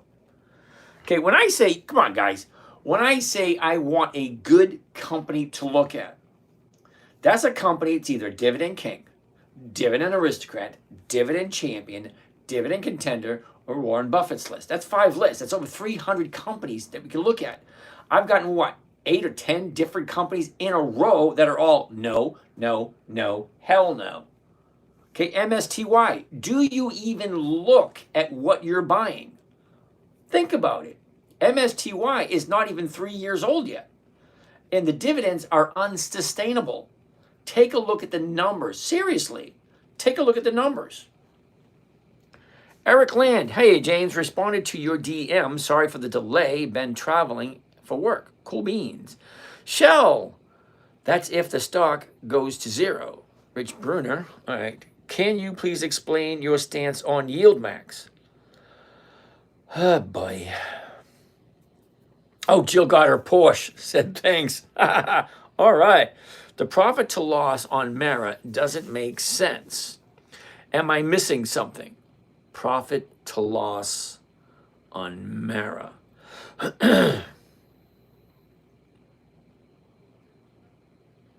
Okay. Hold that thought for a second. Hold that thought. I'm over here for a second. So jumping jacks, MSTY. Seriously, dude, take a look at the numbers. These serious numbers. Find a financial website. Look at how consistent they are with their dividends. Okay? Well, if it's not 20 years, why are we even bothering? The thing is exploding. I have no idea what the thing is. I have been making serious money off this lately. Andrew Frost. Andrew Frost, I'm not quite sure what you're talking about there. Andrew Frost, good stock, blah, blah, blah. Don't know that. MSTY, blah, blah, blah. Venture. I've been making decent money. Okay, fine. Thing is exploding. Okay. You said no to MSTY because no dividends. You said no to Stark because no options. STRK pays 10%. Yeah, but if it is that 10% a week, 10% a month, 10% a quarter, 10% a year? If it's 10% a year, it's a hell no. Okay, I'm looking for weekly cash flow. All right. So Southern Lips, it's simple. Okay, listen closely. Southern Lips. 2 decades. That's 20 years of increased profits. 20 years increased profits. Weekly options only. There are literally hundreds of guys out here just like me showing different trading strategies. I have one trading strategy that I give you guys for free. And I'm not asking you to buy anything. I'm showing you a trading strategy I created for my 9-year-old daughter. Hold on, because some of you guys are new and you've never met the princess. So let's take a look. Okay. I got to go to through the back door to, YouTube, right there. YouTube. So we're going to go to YouTube, pull up a video of my daughter, okay? And you'll see that she's just a regular, everyday girl, okay? The oldest videos. There she is right there. Hi, I'm JC, and as you being part of my internet website called Thingy, which my dad doesn't like me calling it that, but I do. Being part of that, you're going to be getting weekly lists of stocks that I'll be Okay, trading, so that's you're going to be JC. getting 4 lists of stocks that you can choose from that'll help you with it. And here's me. There's 21 days in the month. What does that mean? That means every single day you can buy a different stock. Every single day there's a different company. Here's my favorite part. Yay! Seriously. So, how do you keep a 9-year-old entertained?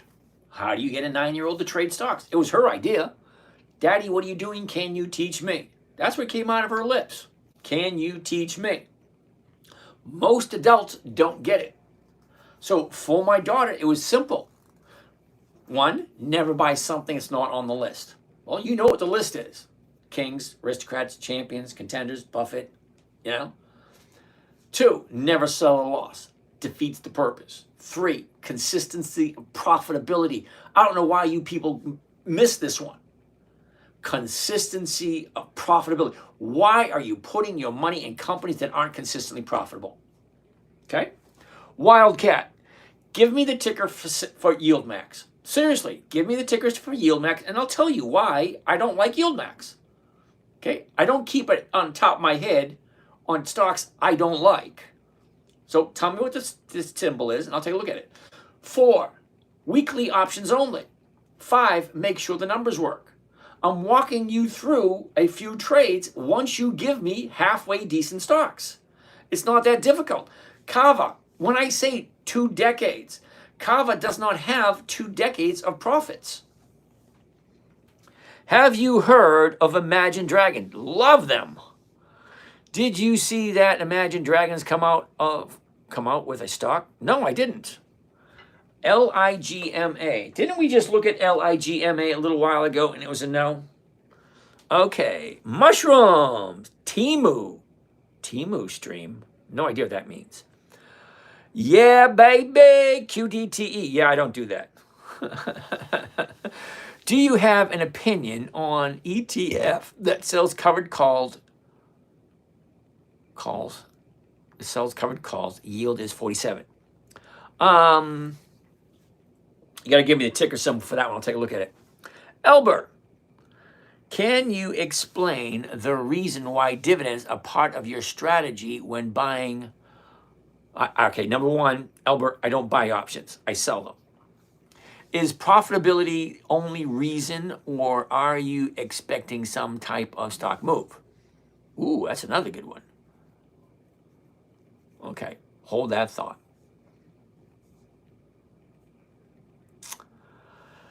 Oh boy, David Herrera. It's a 70% dividend, my friend. Okay, explain to me which one we're talking about, David. Okay. Okay, yeah. Well, give me the ticker symbol for YieldMax.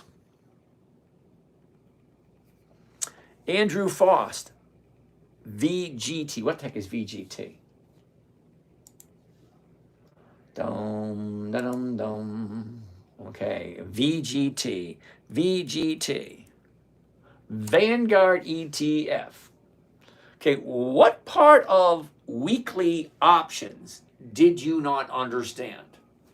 Okay, 20 June, 18 July, 15 August, 19 September. Those are months. That means no. YieldMax, YMAG. YMAG. Okay, again, David, YMAG, 20 June, 18 July, 17 October. I don't do monthlies because they just don't work. I'm going to say it slower.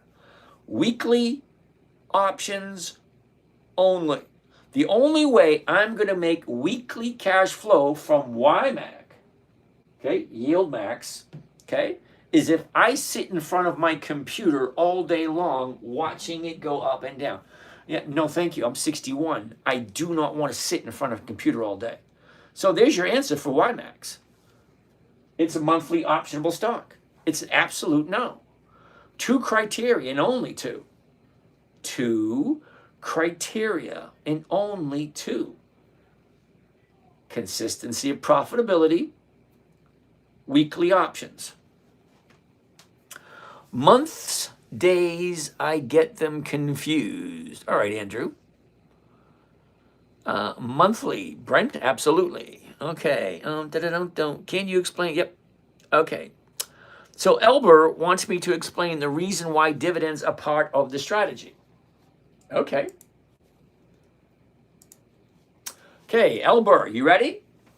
This is a calendar. Okay, June 2025. Okay, we all know what a calendar is. These little dots right here, each one of these little dots represents a company that has been consistently profitable for more than 25 years. Okay, 25 years, each one of these. Okay, MCD, McDonald's. SWK, Stanley Black & Decker. Cincinnati Financial. Cardinal Health. Nordson, General Dynamics. Medtronics, T. Rowe Price, Albemarle. Whole bunch of them. Consistently profitable. Now, the reason I want dividend stocks, number one, Absolute worst case scenario, the stock drops. Well, these companies consistently increase their dividends every single year. Every single year for more than 25 years. These companies have consistently increased their dividends. Now, there are companies that have consistently increased their dividends for 5 decades. That's 50 years. So what has happened in the last 50 years that these companies keep increasing their profits? Well, why wouldn't you buy them? If a company is consistently profitable, well, doesn't that mean that they're doing something right? I mean, think about it. Why would you put your money in any company that's not consistently profitable? See, I told you from the beginning of the show, it boggles my mind why people put money into companies that aren't profitable. Yet you do. Okay, YMAG, it's not consistently profitable. They don't have 20 years of increased dividends. Okay, maybe they have 5 years. Okay, maybe you're okay with that. See, there are a lot of people out there sharing what they know. This is a great time to be alive, and it's easy to make money because it's so readily available. The information is right there at your fingertips. You just got to step out and do it. The reason I want dividend stocks and only dividend stocks, worst case scenario, I'm consistently getting a higher and higher return on my money every single year. Because you cannot be a dividend king, which is 50 years of increased profits, if you miss one. If you miss one dividend, if it goes down, then you get booted off the list. You have any idea how long it takes a company to get onto the Dividend Kings list? Well, got to be at least 50 years. And if a company is consistently profitable 50 years or more, or any of these, 25 years or more, they got to know what they're doing. So why would you not buy a company that's consistently profitable? Now, I understand some of you are different because you want that big bang. Okay, if you're looking for capital appreciation, that means buy a stock and have it shoot to the moon, you are in the wrong place. It's not what I'm looking for. I'm looking for a simple, safe, predictable, consistent 1% per week. Now, 1% a week is over 50% per year. Now, you can take a look at all my videos. Go to YouTube, take a look. There's over I got over 1,000 videos on YouTube. Basically all saying the exact same thing. Me standing in front of the computer saying blah, blah, blah. Always the same thing. You can look at videos from me 15 years ago saying basically the same thing. Scott, thank you for that. Jeremiah, thank you. All right, so let's take a look at some more of these questions. NU is a Brazil-based company. Okay, he uses the EX date to predict the time price. Thank you, Felix. Why is Mara on the list? Only 5-year history. I get it. So, Robert, the reason Mara is on my list, it's not on my list, it's on Warren Buffett's list. So ask yourself a question. If it's good enough for Warren Buffett, well, shouldn't it be good enough for you? Think about it. Okay? All right, so reason I want that. The EX date is a little green dot. There's 4 dates to remember when you're dealing with dividend stocks. 4 dates. Date number 1 is called the announcement date. Hey everyone, this is James from Dividend Stock Talk. We made so much money this year. This is how you're going to get your share, and you're going to get this date, and this how much it's going to be. It's the announcement date. Well, I tell you how much the announcement, how much the dividend's going to be, and when you're going to get it. The announcement date. That's the first date. The second date, the EX dividend date. That is the last day the stock trades before the dividend is paid. So if you want a dividend from any one of these companies, you got to buy it before that date. See the little green dot? ECL, you want that dividend, you're going to buy it on the 16th, the 10th, the 2nd, the 4th, the 12th, the 11th, any date before the EX date. And that's why they have a calendar. It tells you when they have their dividend. So you can plan. Stocks move for 2 reasons and only 2 reasons. Let me get to that in a second. Date number 3, the date of record. Whoever owns the stock on the date of record is entitled to the dividend.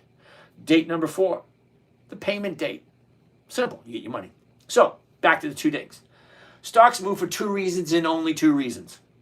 A unknown reason, which means we have no idea why it moved, And 2, a known reason. Well, that's something you can plan for. If you know what's coming up, dividend, earnings, seasonality, they're all on the calendar. You can plan for buying CINF before the 23rd. You can actually put that in your calendar. All right, Cincinnati Financial's having their dividend. Great, let's buy some before this date. Stanley Black & Decker, the 3rd. Great, let's buy some before that date. McDonald's, the 2nd. Let's buy it before that date. You can plan for it. Now, what is an unknown reason? Well, do you remember when Exxon Valdez crashed in the Northwest, spilled oil all over the place, huge mess?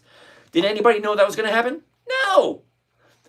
British Petroleum sprung a leak in the Gulf of America, Gulf of Mexico, whatever you want to call it. I don't do politics. Don't drag me into it. But nobody knew they were going to spring a leak. But they did. The stock dropped. How about when Apple got a lawsuit and had to pay out a couple $1 million? Nobody knew that was coming. Okay, how about a class action lawsuit? Nobody knew that's coming. Earthquake, tornado, hurricane, act of God. Nobody knew. That's an unknown reason. Stocks move based on things out of our control. You can only react to it. But a known reason, dividend, earnings, stock splits, holidays, Christmas, certain stocks move just before Christmas. Certain stocks move at the beginning of the year. Why does Weight Watchers go up at the beginning of the year? Come on, we all know that one. Why does Hershey's go up in the first week of February? Well, we all know that one too. Okay, why does Apple stock go up in the 4th quarter? Well, we all know that one too. Certain stocks move at a certain time of year and we can base your calendar on it. That is a known reason. 2 reasons, unknown and known. You can't do anything with unknown reasons, they just pop up. But the known reasons, you can set your calendar by them. So I use dividend stocks because I know exactly when they're paying their dividend. And most of the stocks I look at have a tendency to increase in value just before the dividend date. So by knowing when the stock is going up in value, that's a very valuable point. That's a very valuable piece of information. But just because you know when the stock is going to go up, what do you do with that information? I'm waiting. Anybody know? Just buy VT and forget about it. What the hell is VT? Dividends are irrelevant. Like $10 in one hand, 9, and you lose 1. Okay, litmus. Anytime you want to come on, brother, and have a conversation, I'd be more than happy with you. But I'm going to disagree. Let's just agree that we disagree. Okay? I like dividend stocks because they're predictable. If they increase in value, I know exactly what to do. I've been doing this long enough that it works for me. Now, litmus. I'm kind of curious. You don't like dividends? Great. Have you increased your portfolio 50% per year for the last 15 years? I'm kind of curious. Have you increased 50% per year for the last 15 years? Dividends say nothing about the expected returns. You're absolutely right. But the question was, have you increased your portfolio 50% every single year for the past 15 years? It's a simple question. It's a yes, no question. Okay? You got to be a Democrat because Democrats have a tendency to avoid facts and just, not answer questions. It's a no factor. So I'm saying that's a no.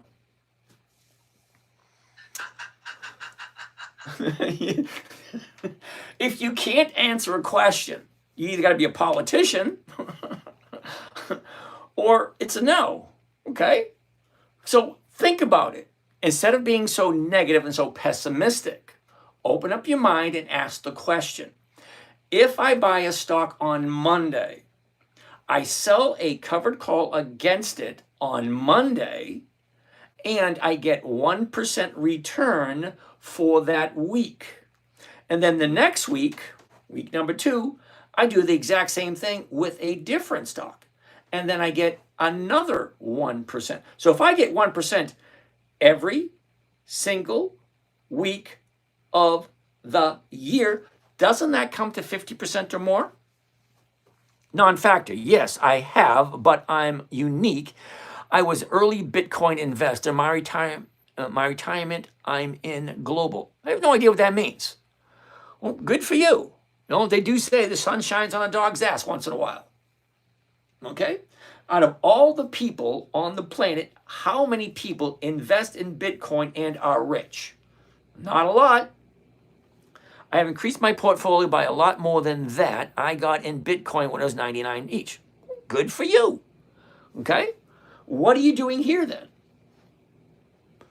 I ran out of characters, cheap globally diversification index. Well, jolly good. But does that pay 50% per year? You know what? There are a lot of different trading strategies. Okay? You got in at 98. Lovely. Wonderful. Okay? When it was at 98, when it was at 99, it didn't look appealing to me. And it still doesn't look appealing to me. And the reason it doesn't look appealing to me, because there's no guarantees and there's a lot of theft, there's a lot of dishonesty, and there's a lot of uncertainty with Bitcoin and cryptocurrency. Now, don't get me wrong, I love the idea of cryptocurrency, but you cannot make a safe, predictable, consistent 1% every single week without sitting in front of your computer. How can you promise that? If you actually did it, you wouldn't need to sell a system. Funny thing is, you can go take a look at every single one of my videos, and there's not a single video you find where me selling anything. I'm not selling anything. I'm sharing information. You will get to a point in your life at some point, I hope you get there sooner than later, where you feel compelled to share the information you've accumulated throughout your life.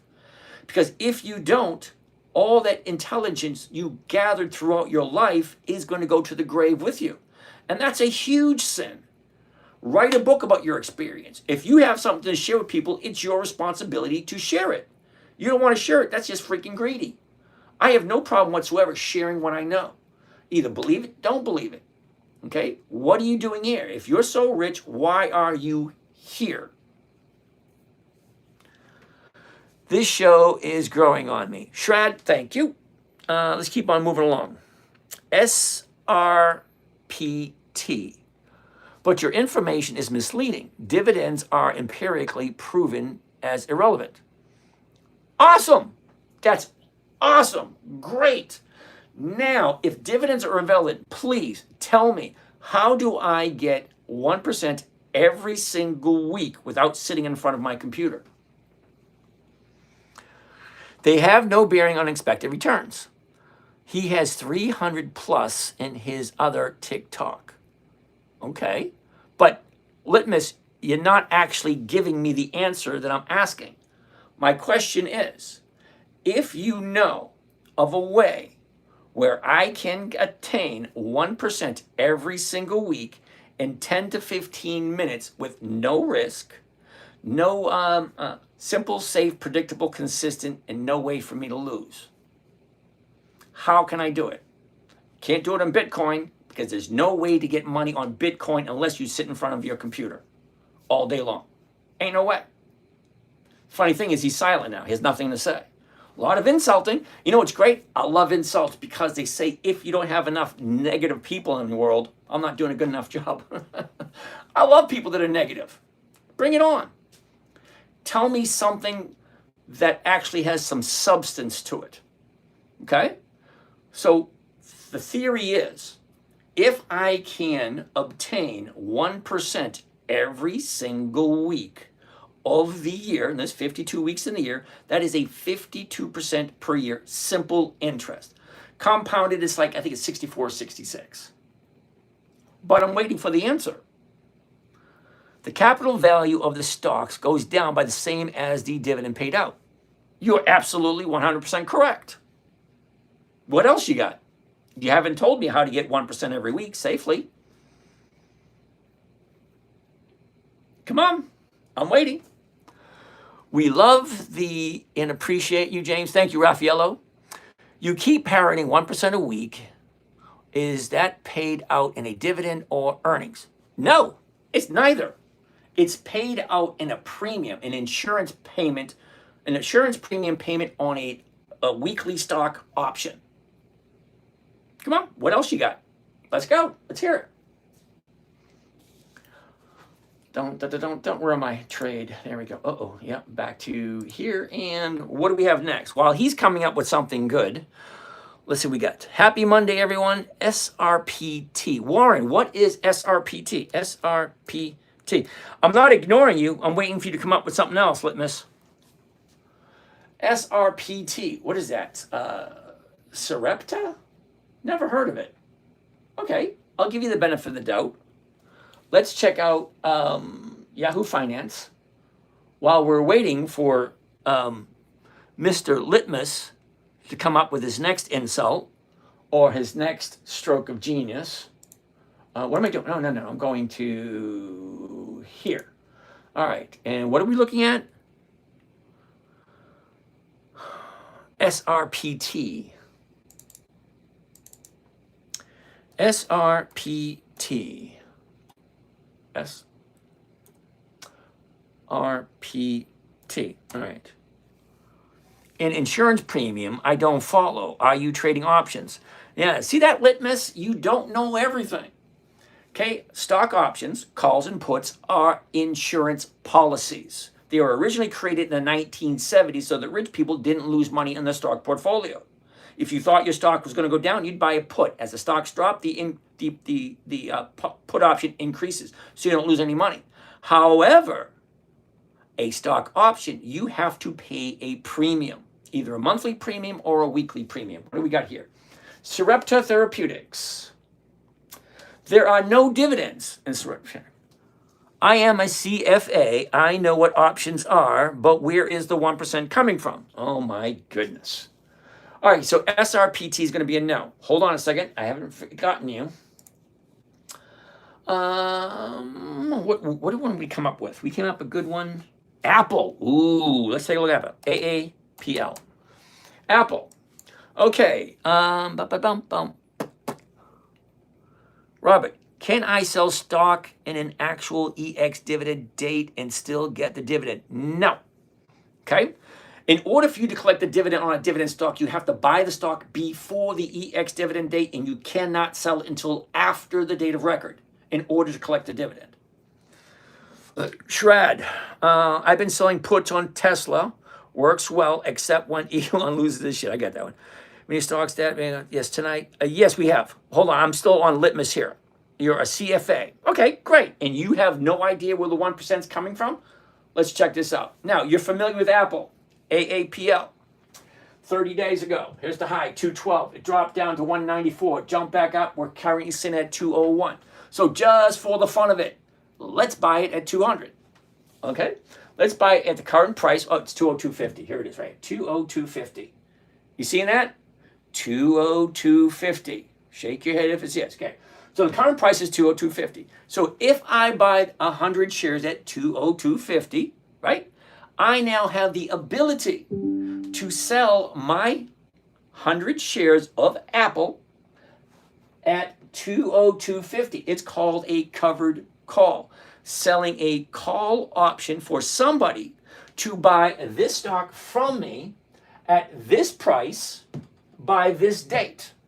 Okay? 13 June 2025 to 205. So if I'm buying it at 202.50, selling it at 202.50, I'm not making a damn thing, am I? Hold on. Don't jump the gun. Let's get rid of this. Let's go here. Go to covered call. Covered call 202.50 right here. Now, I'm just going to do one contract so you can follow along, considering you are a CFA. Is that right? Hold on. All right, hold on. You're a CFA. So see if you can follow along if you're a CFA. Now, mark it and confirm and send. Okay, I'm going to read it slowly, Litmus, so you can follow along. Ready? I am going to buy one covered call of Apple stock, AAPL. 100, that is the weekly. 13 June 25. That means 13 June 25. Okay? That means someone has the right to buy it from me at 202.50, exact same price I just paid for it, anytime between now, tomorrow morning, and the 13th of June, which is this Friday. So they got 4 days. 4 days to do something. Hold on, not done yet. Don't jump the gun. 202.50 call option against the Apple stock at the market to open to open. Now, the reason it says to open, just in case you don't understand, means I'm doing 2 trades. I'm buying the stock, I'm selling the option. That's 2 trades. Okay? Now, if you read this a little closer, maximum profit, $260. That's the $260 premium that I am collecting as an insurance payment for the person who wants to buy the stock from me anytime between now and Friday. It's called a stock option premium. $260. That's what it is. So you're a CFA, so you should understand this rather quickly.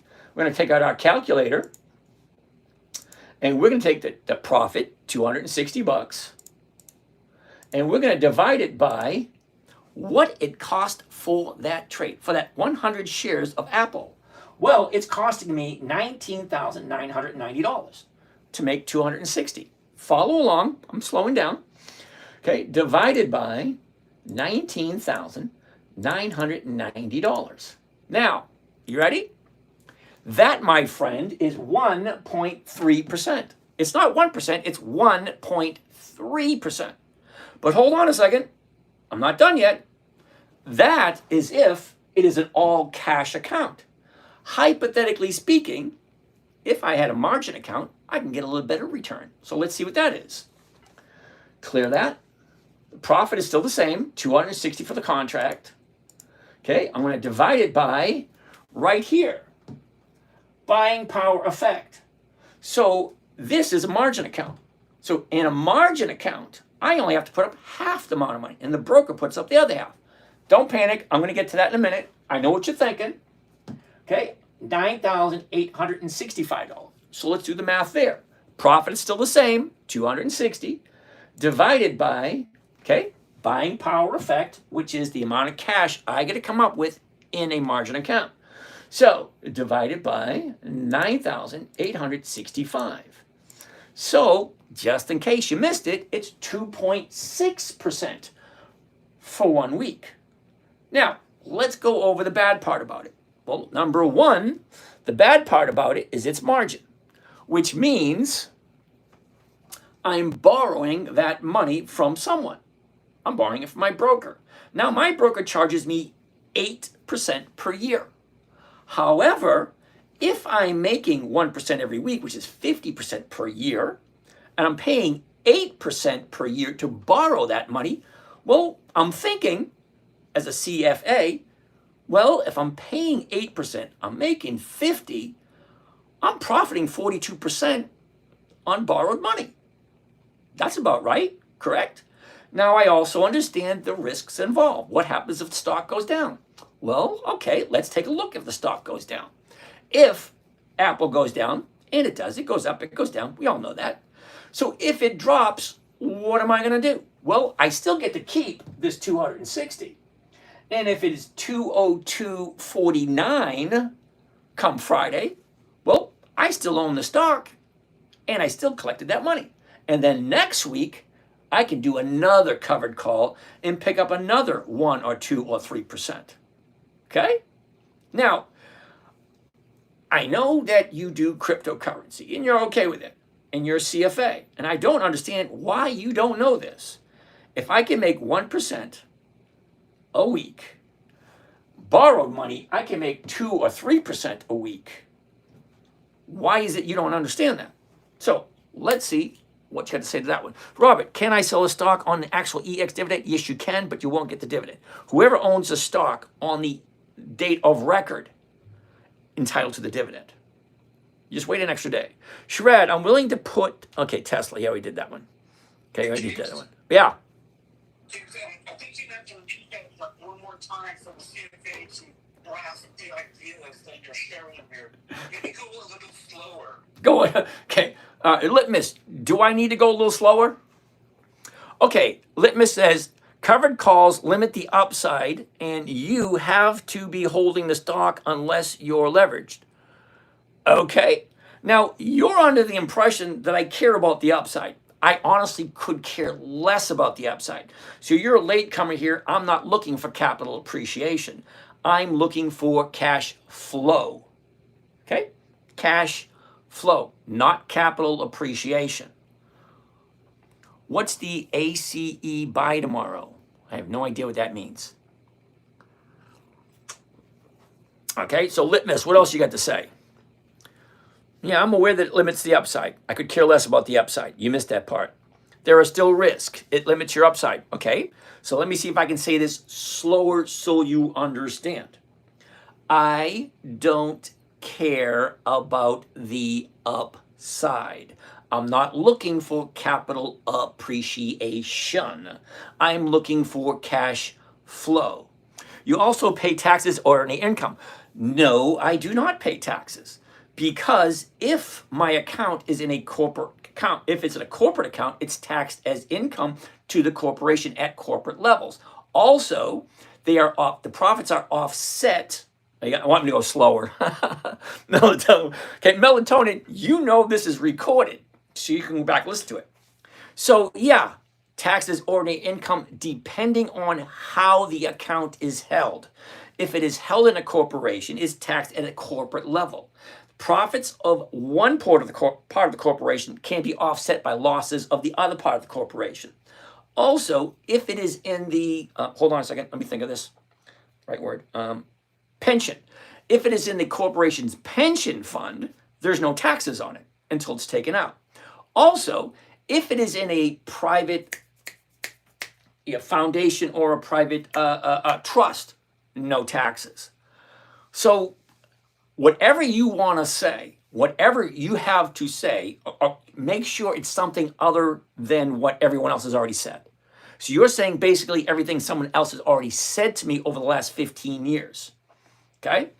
Options is a zero-sum game. There's someone just as convinced on the other side of the trade. You're absolutely 100% correct. That's what I'm counting on. Okay? I buy a stock as it's ready to go back up. There are literally, how many? Hold on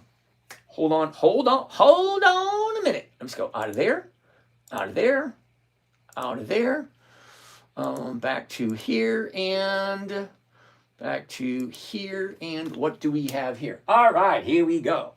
Okay, litmus, you're 100% correct. However, my 2, 3, 4, 500 shares got nothing to do whatsoever out of the 72,862,000 shares traded on this stock just today. So my 3, 4, 500 shares are insignificant compared to the 72.8 million shares that were traded today. So you're going to have to come at me with something a little bit better, a little bit deeper than what you have. Because what you've said, I've heard it many times before. And just because you're a CFA, CPA, don't mean squat to me. Okay, what else we got? Oh, he's quiet now. Anyway, how about UNH? Oh my goodness. Now UNH, let's take a quick look at it. University of New Hampshire, UNH. It was 600 a couple of months ago. Now it dropped down to 250. Now it's at 303.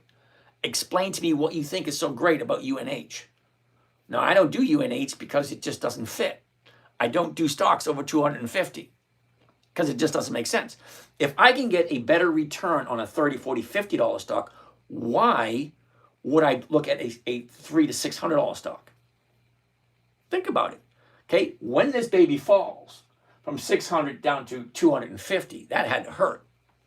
But I understand it. You know, from 600 to 300, that's a 50% drop. It's the same as a $20 stock dropping down to 10. It just doesn't feel as bad. I don't know. You own SoFi. Brian, awesome. Melatonin, best informative, humorous broadcast today. You know what? I have no problem whatsoever if you will disagree with me. That's great. I have no problem with that. But at least come to me with something, with some substance. Everything you said, Litmus, so far doesn't mean anything to me. Because I gave you answers and I gave you the objections. You just might not like them. Now, okay, fine, wonderful. You made money on Bitcoin. Good for you. Me, personally, don't care. Okay? I'm 61. I'm retired. I don't have the luxury of being wrong. So I've been doing this long enough where I don't want to be wrong, and I don't want to go back to work. So in order for me not to have to go back to work, I got a funny story. Not a funny story, it's a sad story. I bought a boat to go cruising down to the Caribbean. I came down to work on the boat, Florida, and I was putting fuel in my van. And the guy pulled up next to me, nice car, Lincoln Continental, all black, tinted windows, sharp-looking suit, had the a logo on it. He was just coming from some kind of a club, country club or a yacht club, whatever it was. Sharp-looking dude. And we just started talking. I talk to everybody. I love talking to people. Anyway, guy's 84 years old. And I said, you just come back from work? He says, yeah. I said, cool. I suppose you got a job to get out of the house, give you something to do. He says, no, I have to work. I said, wait a second. You're 84 and you have to work to pay bills? Yeah, I don't want to be that dude. Now, I don't mind working to get out of the house and finding something to do, but I don't want to have to go to work to have to go to work.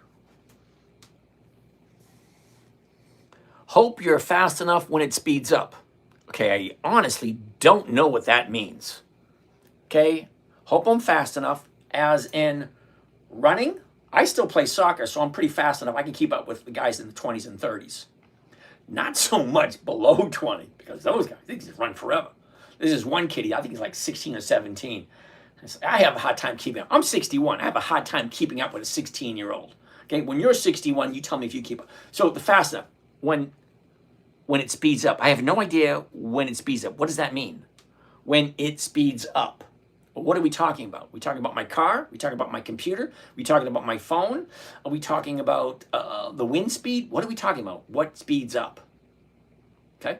I prefer it when people actually give me full, coherent sentences that I can actually understand and follow. Because there's a lot of context missing in those little words. Hope you are fast enough when it speeds up. What the hell does that mean? Anyway, let's keep on going. UNH. No, I don't like UNH. I own SoFi.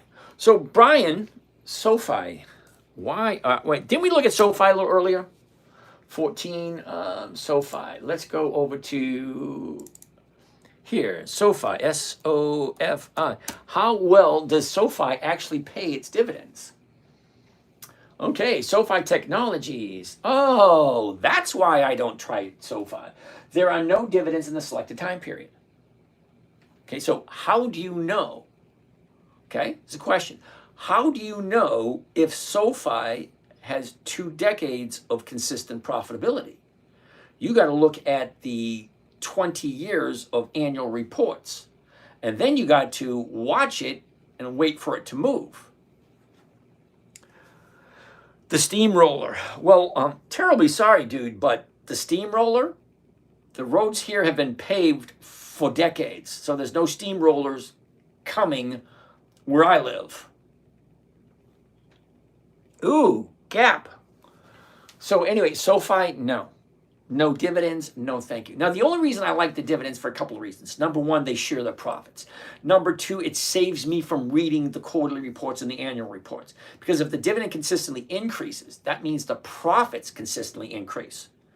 Because in 1602, the creators of the stock market, they said, hey, let's create a company so that we can dominate the world trade. Okay, it was the Dutch East India Shipping Company. The very first company to offer dividends to the general public, to the peasants. So they went door to door, knocked on the door, say, hey, we got a deal for you. You invest in our company, we promise to share the profits with you. Okay, so the shipping company, the VOC, Dutch East India Shipping Company, lasted for 198 years, and they paid an average of 18% per year for 198 years. Chasing dividends is like bragging about getting your own money back minus taxes. Litmus. Come on. Now, you're a CFA, okay? I'm kind of hoping you have better commentary than this, okay? And I'm not chasing dividends, by the way. See, you weren't paying attention. You have that little narrative going on in your own head. You thinking that I'm looking at dividend. I'm not. I'm looking at dividend stocks for the consistency of profitability. Okay? If they're consistently profitable, the dividends will increase every single year after year after year after year. Okay? Anyway, but I agree with you. It's kind of like paying your taxes and you brag about, hey, I got this money back in taxes. Well, it's your own damn money. You borrow money to pick up pennies in front of a steamroller. It's all very clear. Oh, so that's where the steamroller thing comes in. Picking up pennies. Well, let me think if I can think of it this way. Hold on a second, because you haven't seen this yet.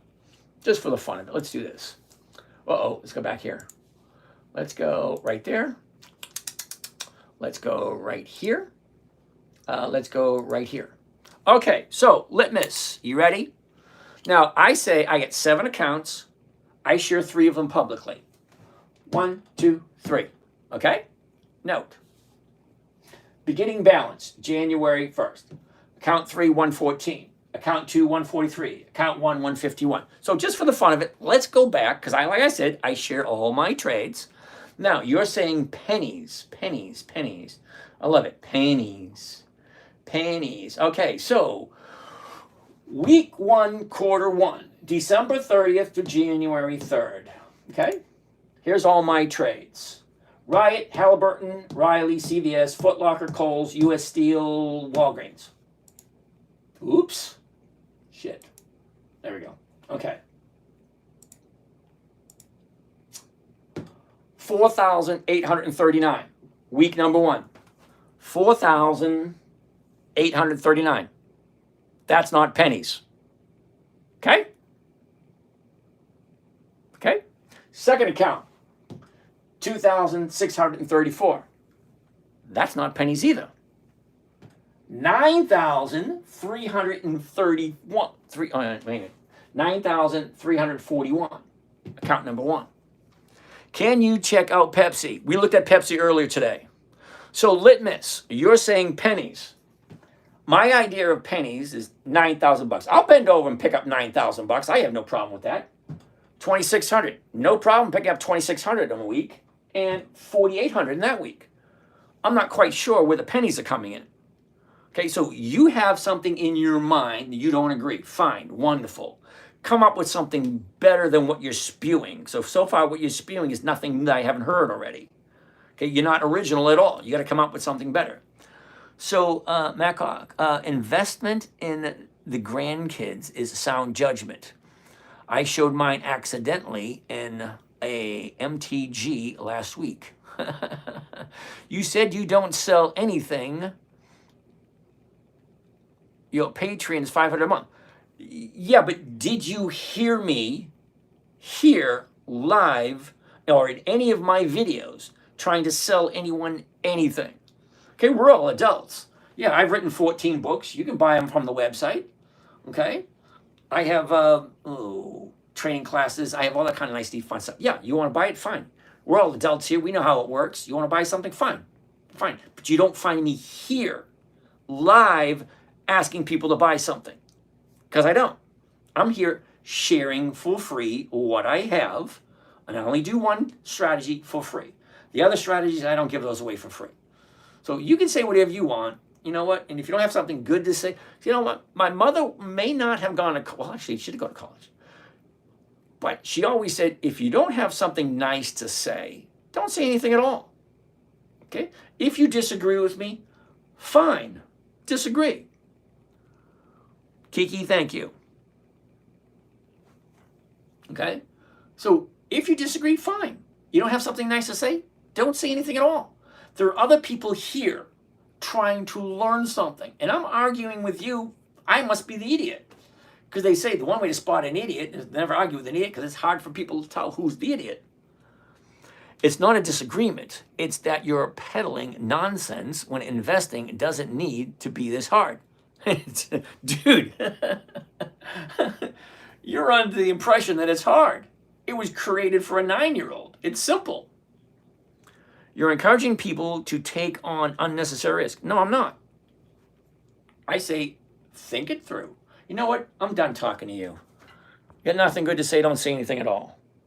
Oh my God. Look at the picture. You can tell. Privileged little snot-nosed kid. Never probably worked a day in his life. Bought Bitcoin because he thought it was cool. Made a lot of money. Now he thinks he knows everything. I'm done with that nonsense. Thank you. Thank you. Let's go back to you guys who actually want to learn rather than insult me. Because he hasn't come up with anything good to say. All right, what else we got here? UNH, we already looked at that. Bro just got Sigmund. Okay, thank you. Ooh, Mike wants to take a look at Pfizer, PFE. Let's get out of here.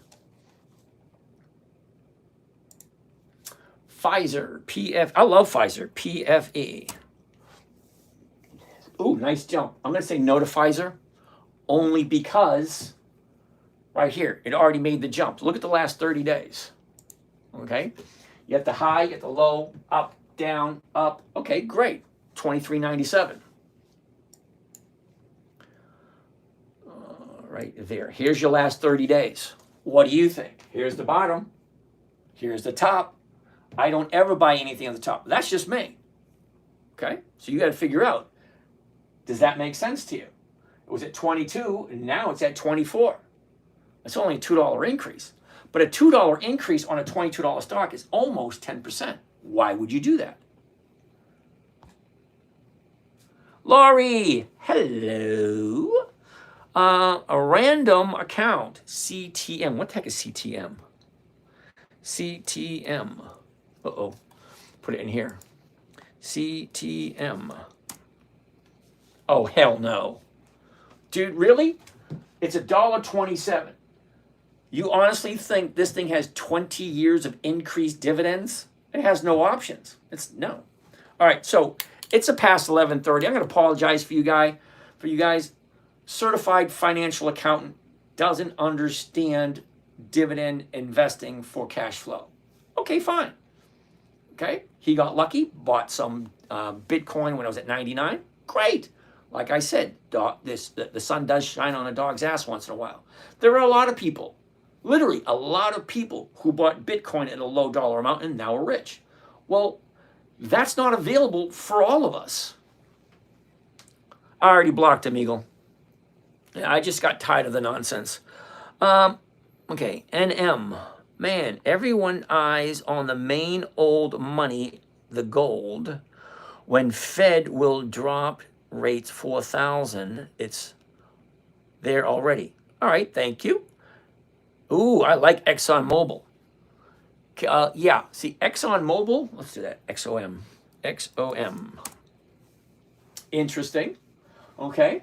The high, the low, where was it? Where is it? Look, it's up, down, up. Right here, 105.50. The 105s are going for 105. Okay, so ExxonMobil would give you about 105. Why? Altria, we already looked at it earlier. Does NU have dividends? You know what? Jay Good, I didn't even look and see if NU had dividends. Let's take a look.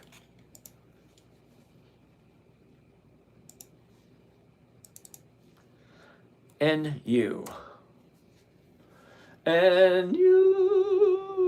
Holdings. Sorry, there are no dividends in the selected time period for NU. So, no. Now, why? We already looked at Altria. APLD, I'm asking everything you say. I'm taking everything you say into consideration for day trades tomorrow. Okay, so random account, I don't give advice, I don't give tips, and I don't encourage anybody to do this. I encourage people to do some research, to think about what it is and does it make sense. That's my... what do we have here? Scotty Cook, what's going on? Kevin, what's going on? All right, I always encourage people, do your own homework. Well, does it make sense? Well, either it does or it doesn't. If it does make sense, check out the details. Is what I'm saying true? Or am I full of it? I'm not trying to sell you anything. You have not once heard me say anything about buying anything. Looks like the big short guy. Thanks, Q. APLD. I'm taking everything. Okay, got that one. APLD, what the heck is that?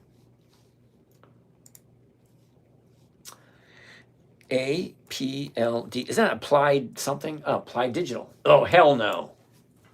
Okay. A couple of weeks ago, we're at $3. Okay. This week, last week, 15 goes from 3 to 15. Okay. Think about this. Now, it could be a great swan song 10, 15, 20 years from. Yeah, I bought it back in 2025 when it was $4. Now it's at whatever. If you want to hold on to it, fine. But I won't be buying something with that kind of movement. Not me.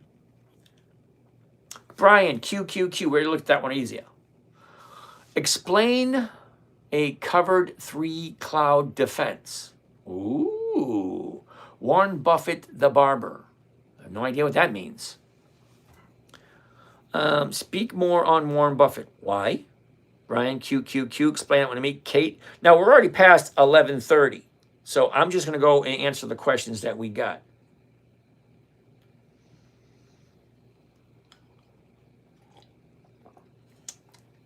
Let's keep on moving. Okay, what's my net worth? Thank you.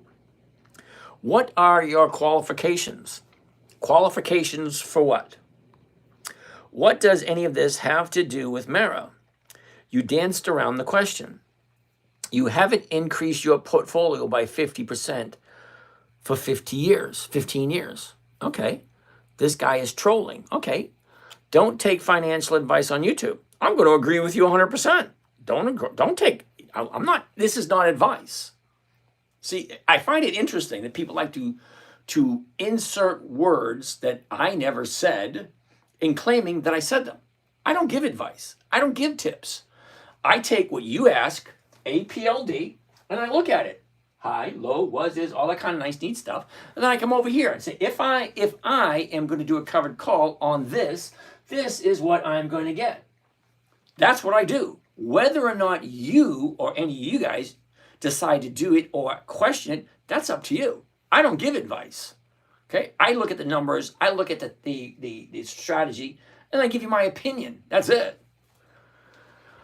Don't need a university to know how to listen and be cordial. Listening helps. JC, thank you very much. That was a good thing. Which stocks to buy with good dividends? Kiki, if you want to chat, send me your number. I'll give you a call. I say that every night. If you want to have a call and chat with me, I'm all for it. Send me your number. I'll give you a call. I won't pawn it off to someone else. I personally will give you a call. Anything specific you're watching tomorrow?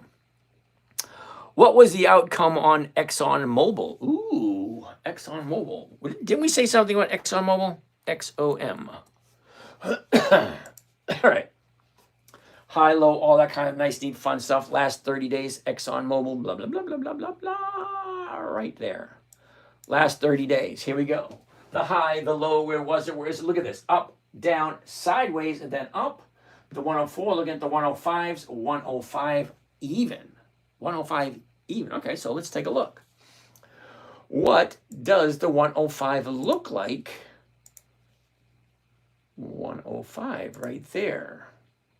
One contract at 105.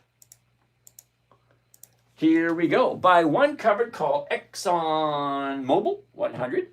13 June 25. That means the option is going to expire this coming Friday. Okay, the 105 call option against the XOM stock at the market to open. We're doing 2 orders, a stock order and an option order, both together. This is the profit, $81. What is going to cost? 10 grand. 10 grand to make $81. Well, you're not paying 10 grand to pay to make $81. You're buying a portion of the corporation ExxonMobil. You own, once you buy it, you own part of the company. You are entitled to a portion of their profits. You will own it until the day you decide to sell it. And why would you ever sell it for less than when you paid for it? Well, ask yourself this question. If I'm paying 10 grand, I'm getting $81, let's say hypothetically every single week. Well, let's see what that looks like. Break out my calculator.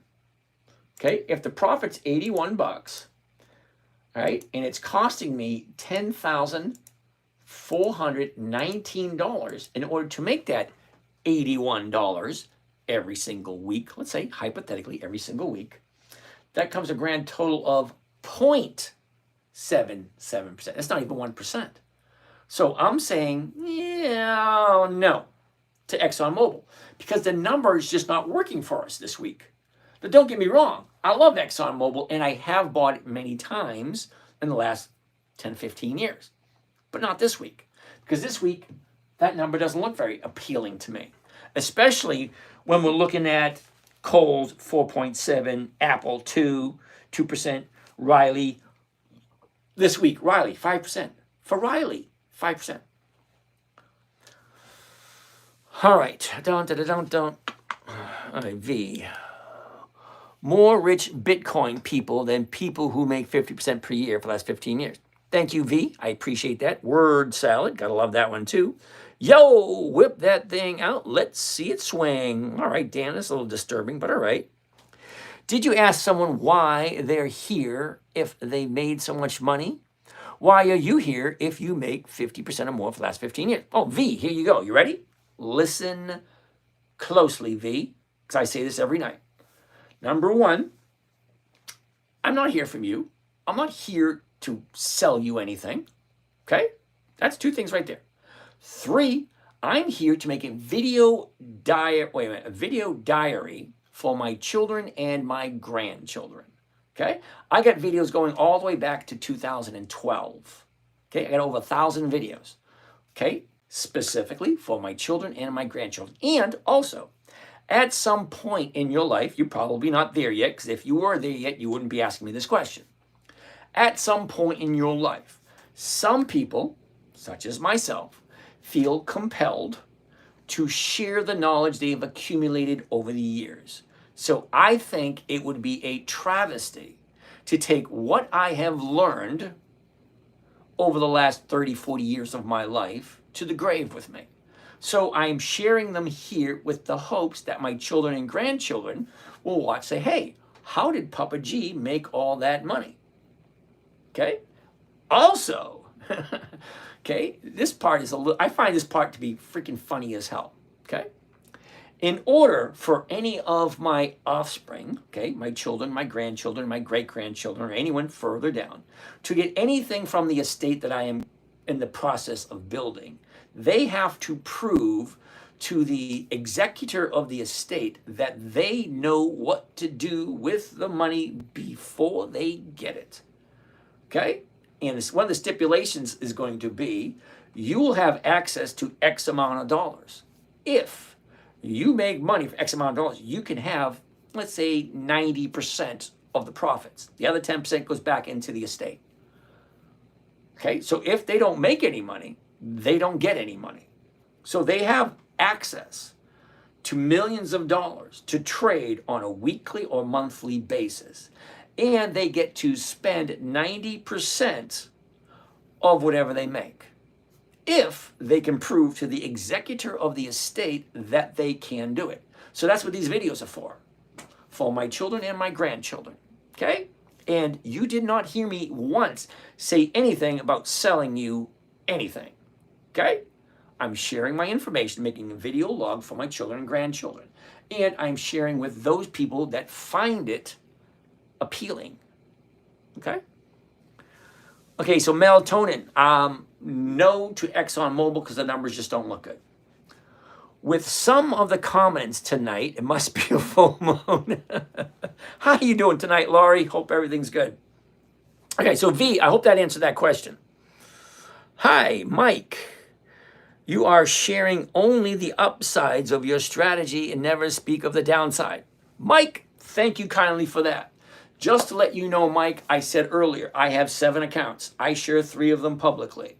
Out of the 3 accounts I share publicly, I have 3 losses. We are in week number 23 of the year.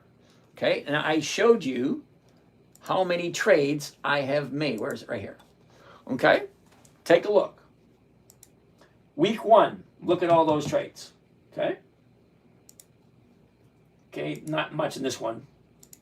Oops, and over this one. Okay. Every single week, I trade 7 accounts. Okay. Out of those 3 that I share publicly, I have 3 losses. Only 3 this year. Okay. Let me think. Hold on. Riley, Altria, and Harley Davidson. That's it. 3 losses this year. I literally make over 100 trades a week. Okay, that's week 2, week 3, week 4, week 5, week 6, week 7, 8, 9, 10, all the way up to where we are now, week number 22, 23, something like that. Okay, so yeah, I do share the upside and the downside. He left because you're full of it. Thank you, V. What are your dreams and aspirations? You're asking the wrong person. He can't be a CFA and ask that question. He probably can. I don't know. For anyone that wants the answers, the risk of this strategy is the same as holding the shares. If the stock drops and he can't sell the next week's option for as much as he previously did. I never said I did. Did I? Did I say I trade every single week and make the exact same amount every single week? No, I didn't say that. Okay, there's over 1,000 videos on YouTube. You find one where I actually guarantee anything, or I actually say I make a guaranteed amount every single week. I said, no, I average about 1% a week. Okay, 3.92, 1.76, 1.4. You can take a look at every single one.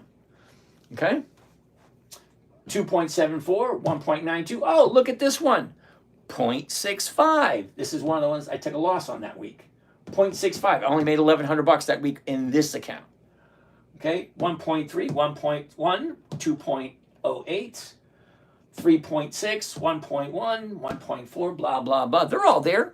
I share every single trade that I make in these 3 accounts. Okay. Okay, here's the date, the timestamp, what kind of a trade it was, how many there was, what the stock it was, what the strike price there was, and was it a credit or a debit? They're all there. Okay, I'm not trying to sell you anything, so I don't see what the problem is. Okay, V, his point is that you're not getting 1% per week. You're absolutely right. Look at this. Okay, these are all the trades. And this week here, I made 4.4%. See, I know how to do the math. Okay, I started out the week, start the week, 229,000 in this account right here. The profit this week in this account, these trades right here, you can add them up yourself, came to $10,000, $10,087. You divide the profit by the starting amount, and you get a 4.4% return. Okay, the numbers are right there. If you know how to add, subtract, divide, all that kind of nice, neat, fun stuff, fine, have at it. Do I make 1% every week? No. I missed 1 week. 7 accounts, okay? I missed 1 week, okay? I just showed it to you. I forget what it was. But no, see, this week, 4.4, 0.8. Look at this. I didn't make 1% that week. $1,690. 0.8%. This one here, 3.82. Does it work every single time? No, I don't make 1% every single time. Okay, 3.8, 0.8, 4.4. You take a look at each one. They're all there. Okay. Oh, I haven't done that one yet. 4.2, 3.6, 3.1. The math is there. Do the math yourself. Don't whip a tip. Only downside is the capital you have to invest to roll when the stock appreciates too fast. Yes, you are 100% correct. Because when you buy a stock, okay, and you sell a covered call against it and it goes up, you miss out on that appreciation. But that's not what I'm looking for. And you also have the ability to roll forward. Now, rolling forward, if the stock does come into a compromising situation, I can change the strike price. I can change the expiration date. I can push it off as far as I want. And as a matter of fact, I had one account that had a margin call. Remember when when Trump said something about the tariffs and the stock market dropped? Well, that stock market dropped triggered 2 margin calls. 2. So I don't like throwing more money at a problem. So I took the options that I had and I had to roll them forward, I think 8 weeks. 8 weeks. So I missed the opportunity 8 weeks, and though I think it was like four positions. I had to roll 4 positions 8 weeks out in order to cover that margin call. So yeah, there are risks involved. You do have to put some time in it. All right, let's keep on going. Berkshire Hathaway's latest holdings files does not show any merit. Thank you. Perhaps it was held at one time, but since sold, probably. Zelvesta, what app or website would you suggest for day trading? I don't day trade, so I honestly don't have an answer to that question. Sorry. Why you shouldn't buy a boat unless you're set? I take boats and I convert them to solar electricity in my spare time. It's one of those side projects I do. Okay, so down here in Florida, the sunshine state, if the sun is shining, solar panels collect all the energy, put it into a battery bank with a couple of charge controllers and all that kind of nice, neat, fun stuff. Yeah, sun is shining, I get a free ride. Okay, when the motors and transmissions go on boats, people just give them away because they don't want to pay for new motors. Well, fine, I just whip in a couple electric motors and I'm off to go. V, GT Jack, no, the downside is literally the downside. If price depreciates, then he loses there and the premiums on the options decrease too. He won't get his 1% of the cost. Thank you very much, V. I knew that, and I do say that. Okay? SOXL, no, sorry. Tyler, do you only trade dividend stocks? Basically, yes. Not if he sells in the money calls, sucks out the premium, and gets protection on the downside. But your point is also valid. If he picks a loser stock, it doesn't work. Thank you, GT. You're right. Big fan. I wouldn't take advice from this guy. Neither would I. It's not advice. And you shouldn't either. Thank you very much. GT, get it. Great. GT Jack, never. God, love it. But it's all founded on well-proven strategy, but every strategy has a weakness. You're absolutely right, it does. Knowing when to switch up strategies for the unique market conditions is called experience and wisdom. Thank you, Jack. I've been doing this for over 20 years, and one thing you cannot buy with no matter how much money you got is wisdom. You make enough stupid mistakes, you learn. You got wisdom. Okay? Thank you for your time and knowledge. You're welcome, Frenchie. Trump forever, thank you. What do you think of trading orb strategy? Never heard of it. Okay, so TKBFN. Now, the reason why I say I never heard of the orb strategy, because once you find something that works, why would you do something else? If it ain't broke, don't fix it. Simple. Why Walgreens? No poor financial consistency, earnings, losses, no dividends. Robert, you're absolutely 100% correct. Okay? Now, we stopped trading. Now, we traded Walgreens for almost a whole year last year. Made a ton of money on Walgreens because everything looked good last year. This year, we don't trade Walgreens anymore because once they had that buyout, well, now the options and the premiums just aren't any good. But you're right. It's always, always, always going to be about the numbers. What did I buy it for? What strike price did I sell? What premium did I collect? Is it 1% or more? Great. Okay, what happens on Thursday and Friday? Well, the options expire on Friday, so what am I going to do? Okay, great. Well, what did I buy it for? What did I sell? Where is it at now? What do I do? There's always a way to do something with the situation that you're in. Thank you. You're welcome. Okay. Norway Lake. Good evening. Good evening. How about ABT, Abbott Labs? Gotta love it. Altria. Yep. Did you get in on Kohl's recently? No, I've had Kohl's, some of it since last year. Okay, Moto FL, Misty. I don't do Misty because it's not even, 2 years old yet? MMEX, never heard of it. Ryan, Kohl's seems great for dividends at these prices. It does. Take a look. Now, if you're going to do Kohl's, do yourself a favor. Go to Yahoo Finance, Google Finance, or whatever financial website you want to look at. Check the earnings per share, check the revenue per share, check the book value. Because the book value gives you the actual value of the company. What assets, hard assets, do they own that they could turn around and sell? Okay? So there's a lot of numbers, a lot of factors you got to take into consideration.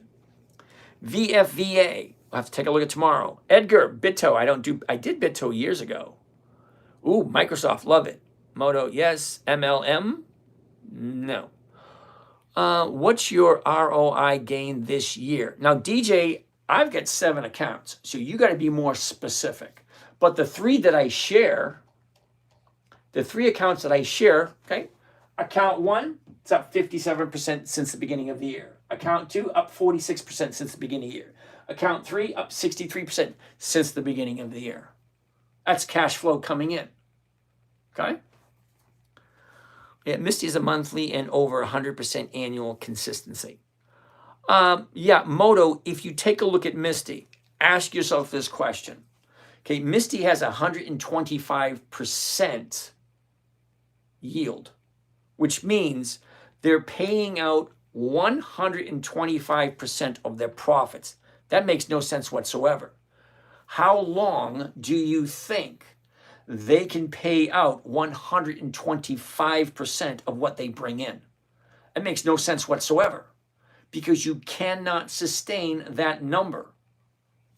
Anyway, VFEA, okay, Moto, the price keeps on getting decreasing, blah, blah, blah. I agree it's wild to pay a dividend from income from option sales. Yeah, could be. Wow, that's awesome. Teaching kids how to dollar cost average. Thank you.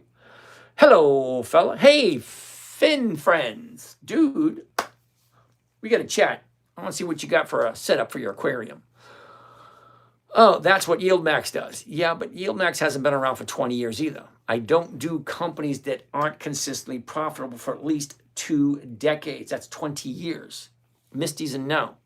They sell covered calls to generate income to pay dividends. Yeah, I get that. It's a great strategy. Yep. Hood, gotta love it. SCHD, I don't like it. Take a look at the numbers. Okay, Bello, good evening. Dollar General, love Dollar General. Is this AI or something? Finn friends, no, it's not. Tell your thoughts on UNC. What the heck is UNC? There's my thoughts. What the heck is UNC?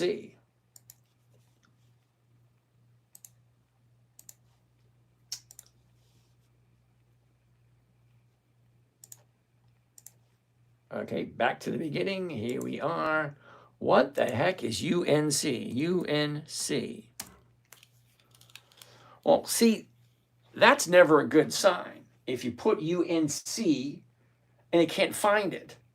Okay, these are U.S. stocks. Is UNC, okay. Aren't you having to pay 20% plus on taxes? Oh my God, I love it when people talk about taxes. YWBA, we already talked about that one. Thank you, Robert, you're welcome. Okay, can you walk us through your indicators and tools you use currently? Okay, you ready? Diggity, diggity, diggity, diggity. Interesting name. Here's my 2 criteria, only 2. 1, consistency of profitability. Is the company consistently profitable for at least 2 decades? That's 20 years. That's it. That's one indicator. Second indicator is weekly options. Okay, versus Jobs. Is he reading the chat? No, he's not reading the chat. If you can hear me, can you say something, please? Okay, Finn friends, I'm saying something, please. Where are we? Don't. Is he reading the chat? Yes, I am. Blah, blah, blah. I read every single question. What's a good dividend stock right now? I love U.S. Steel, but it's not the right time to buy it. You will perish if you come to Vermont. Oh, King of Vermont. I love Vermont. Love it. Love your system. Thank you, Highlander. Thank you, sir, for sharing your knowledge. You're welcome, Edmund. That's right. VFC EX dividend tomorrow. Hey, Mikey G, what's happening? What are GACs? No idea what a GACs is. I don't see premium 260. Okay, Gamma, I'm not quite sure what we're talking about. Dun, da, da, dun. Edward Mickey bought UNH 264. You think I should dump it and replace it with? Okay, Mickey Yuck. I can't tell you what to do. I know nothing about you. You bought UNH at 264. You've got to ask yourself, at what point do you sell? Okay, that's a question only you can answer. I couldn't walk this morning. All right. Hi, sending love from Scotland. Double jolly good out there in Scotland. How are you doing? How many different stocks do you hold at a time? And how much of your money stays invested? Okay, so Brandon, okay, before Trump came in office, 90 to 95% of my money was invested at all time. Now, don't get me wrong, love Trump, love what he's doing, okay? I don't do politics, okay? I'm not a Democrat, I'm not a Republican. I'm a common senser. No idea what that means, okay? If it's common sense, if it makes sense, yeah, I'm all for it, okay? However, now that Trump is in office, I only invest about 75 to 80% of my money because the DTS, TDS, Trump derangement syndrome. If Trump says something, people panic, stocks drop, and you have to have a buffer because all my accounts are margin accounts. Because I've been doing this long enough, I don't mind margin, okay? I don't suggest anybody to do margin unless you understand the risks involved. And there are quite a bit of risks involved, okay? And you got to keep that in mind, okay? So most of my, actually all my accounts are margin accounts. But I do keep a larger cushion nowadays because Trump is going to do something. People are going to panic and stocks are going to drop. And I don't want to get another margin call. I think I've got like 4 or 5 margin calls this year. And last year I got none. No margin calls last year. This year I gotten 4 so far, I think. 4 or 5. Anyway. Hi, sending love from Scotland. Got it. Couldn't walk so one. James, your plan is simple and pays well. Don't worry about boneheads. Okay, hug Tony. I don't. But Tony, there's an old saying. If you don't have enough haters, you're not working hard enough. So I don't mind the haters, because a lot of people, they're stuck in their own head and they think what they think is correct, whether it's correct or not. But there is no right, there is no wrong. There is no yes, there is no no. It is whatever you want it to be. So whatever you believe, you're perfectly acceptable to believe whatever you want. Whether it's true or not is irrelevant. You could think something totally wrong as long as you believe it, it becomes true for you. Okay? So the dude over there on the other TikTok channel, he thought what he was saying was right. And he's 100% correct for his line of thinking. Okay? He's a cryptocurrency dude. And he says he's a CFA. He's a CFA, which boggles my mind that he doesn't understand simple math. Which is, okay, fine by me. I don't judge anyone on what they say. Just because he doesn't agree with me doesn't mean, he's wrong. Because he's right for him. He's not right for me. Because I know what I'm doing is right for me. And I don't tell any people that it's right for you guys. You guys it's up to you to figure out what is right for you. Because the stocks I trade may not be right for you. The stocks you guys trade might not be right for me. Talk radio, Golden News Talk. What's happening? Okay, let's keep on going. I'm almost done with this. Best showed I've had for sure easily. You know how to slang. OMG, daddy, yeah, okay. Maribet, Ford. We didn't look at Ford tonight, but we can take a look at it tomorrow. I want to do this, but won't my taxes offset the profits big time? Let me talk to you about that. Hold that thought for a second. Hi, sending love from Scotland. Got it. The old trader. How you doing? Okay, so user 5594. I'm going to call you Peter, okay? I don't know what your parents were thinking naming you that, but all right. I want to do this, but won't taxes offset my profits? Okay, so this is not, it's kind of advice, okay? If you're worried about taxes, you need to communicate with a tax strategist or a tax planner. It is your legal right to pay little to no taxes as legally as possible, Okay? So if you put your stock trading account in your own personal name, you will have the highest amount of tax days. But if you put it into a corporation, an LLC, or a pension fund or an LLC, then you are taxed at corporate levels. And depending where or what state you incorporate in will also depict on what taxes you pay. Or you could put it into a trust or a family, hold on. What's that other word? A family trust or a family foundation. Okay? Talk to a tax strategist on how to set up your trading account. But if you put it in your own name, yeah, you're going to pay a lot. Maya, good to see you. All right. Uh-oh, low battery. Let's switch this over.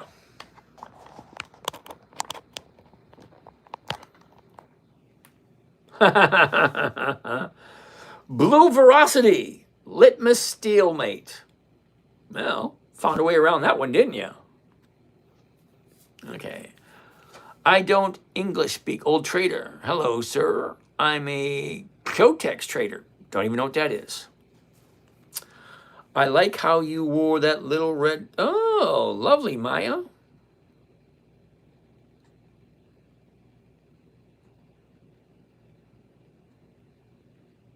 Okay.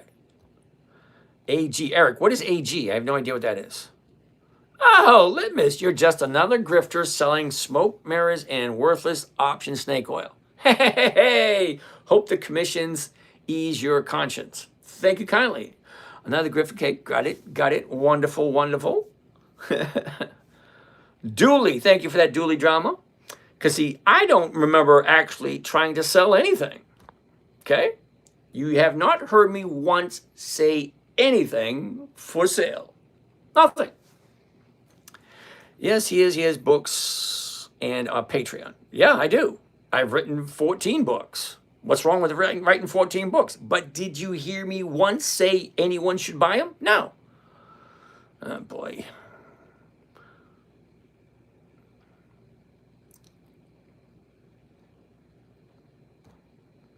Okay. Don't. I am a scam artist. Wonderful. Thank you for your input.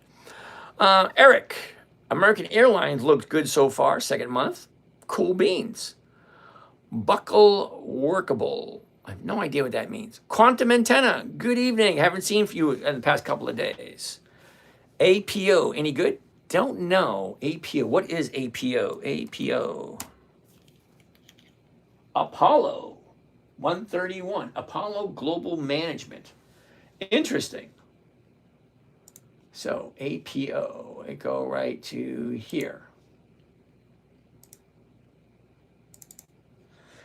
APO.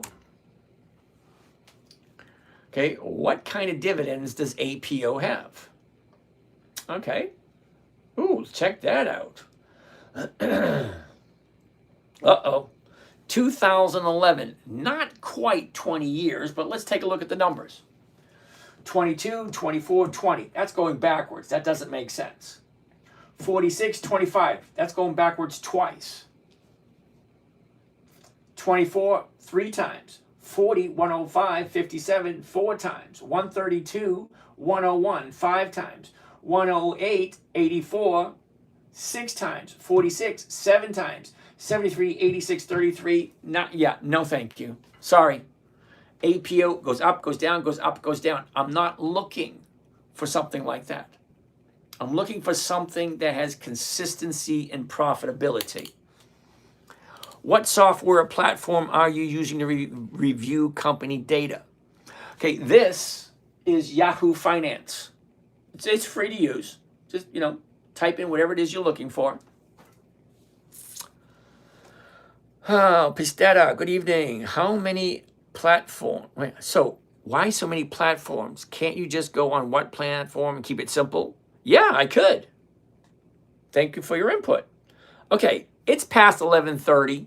Okay, I usually go from 9 until 11:30. We're way past that, so you guys have a great night, and we will see you again tomorrow.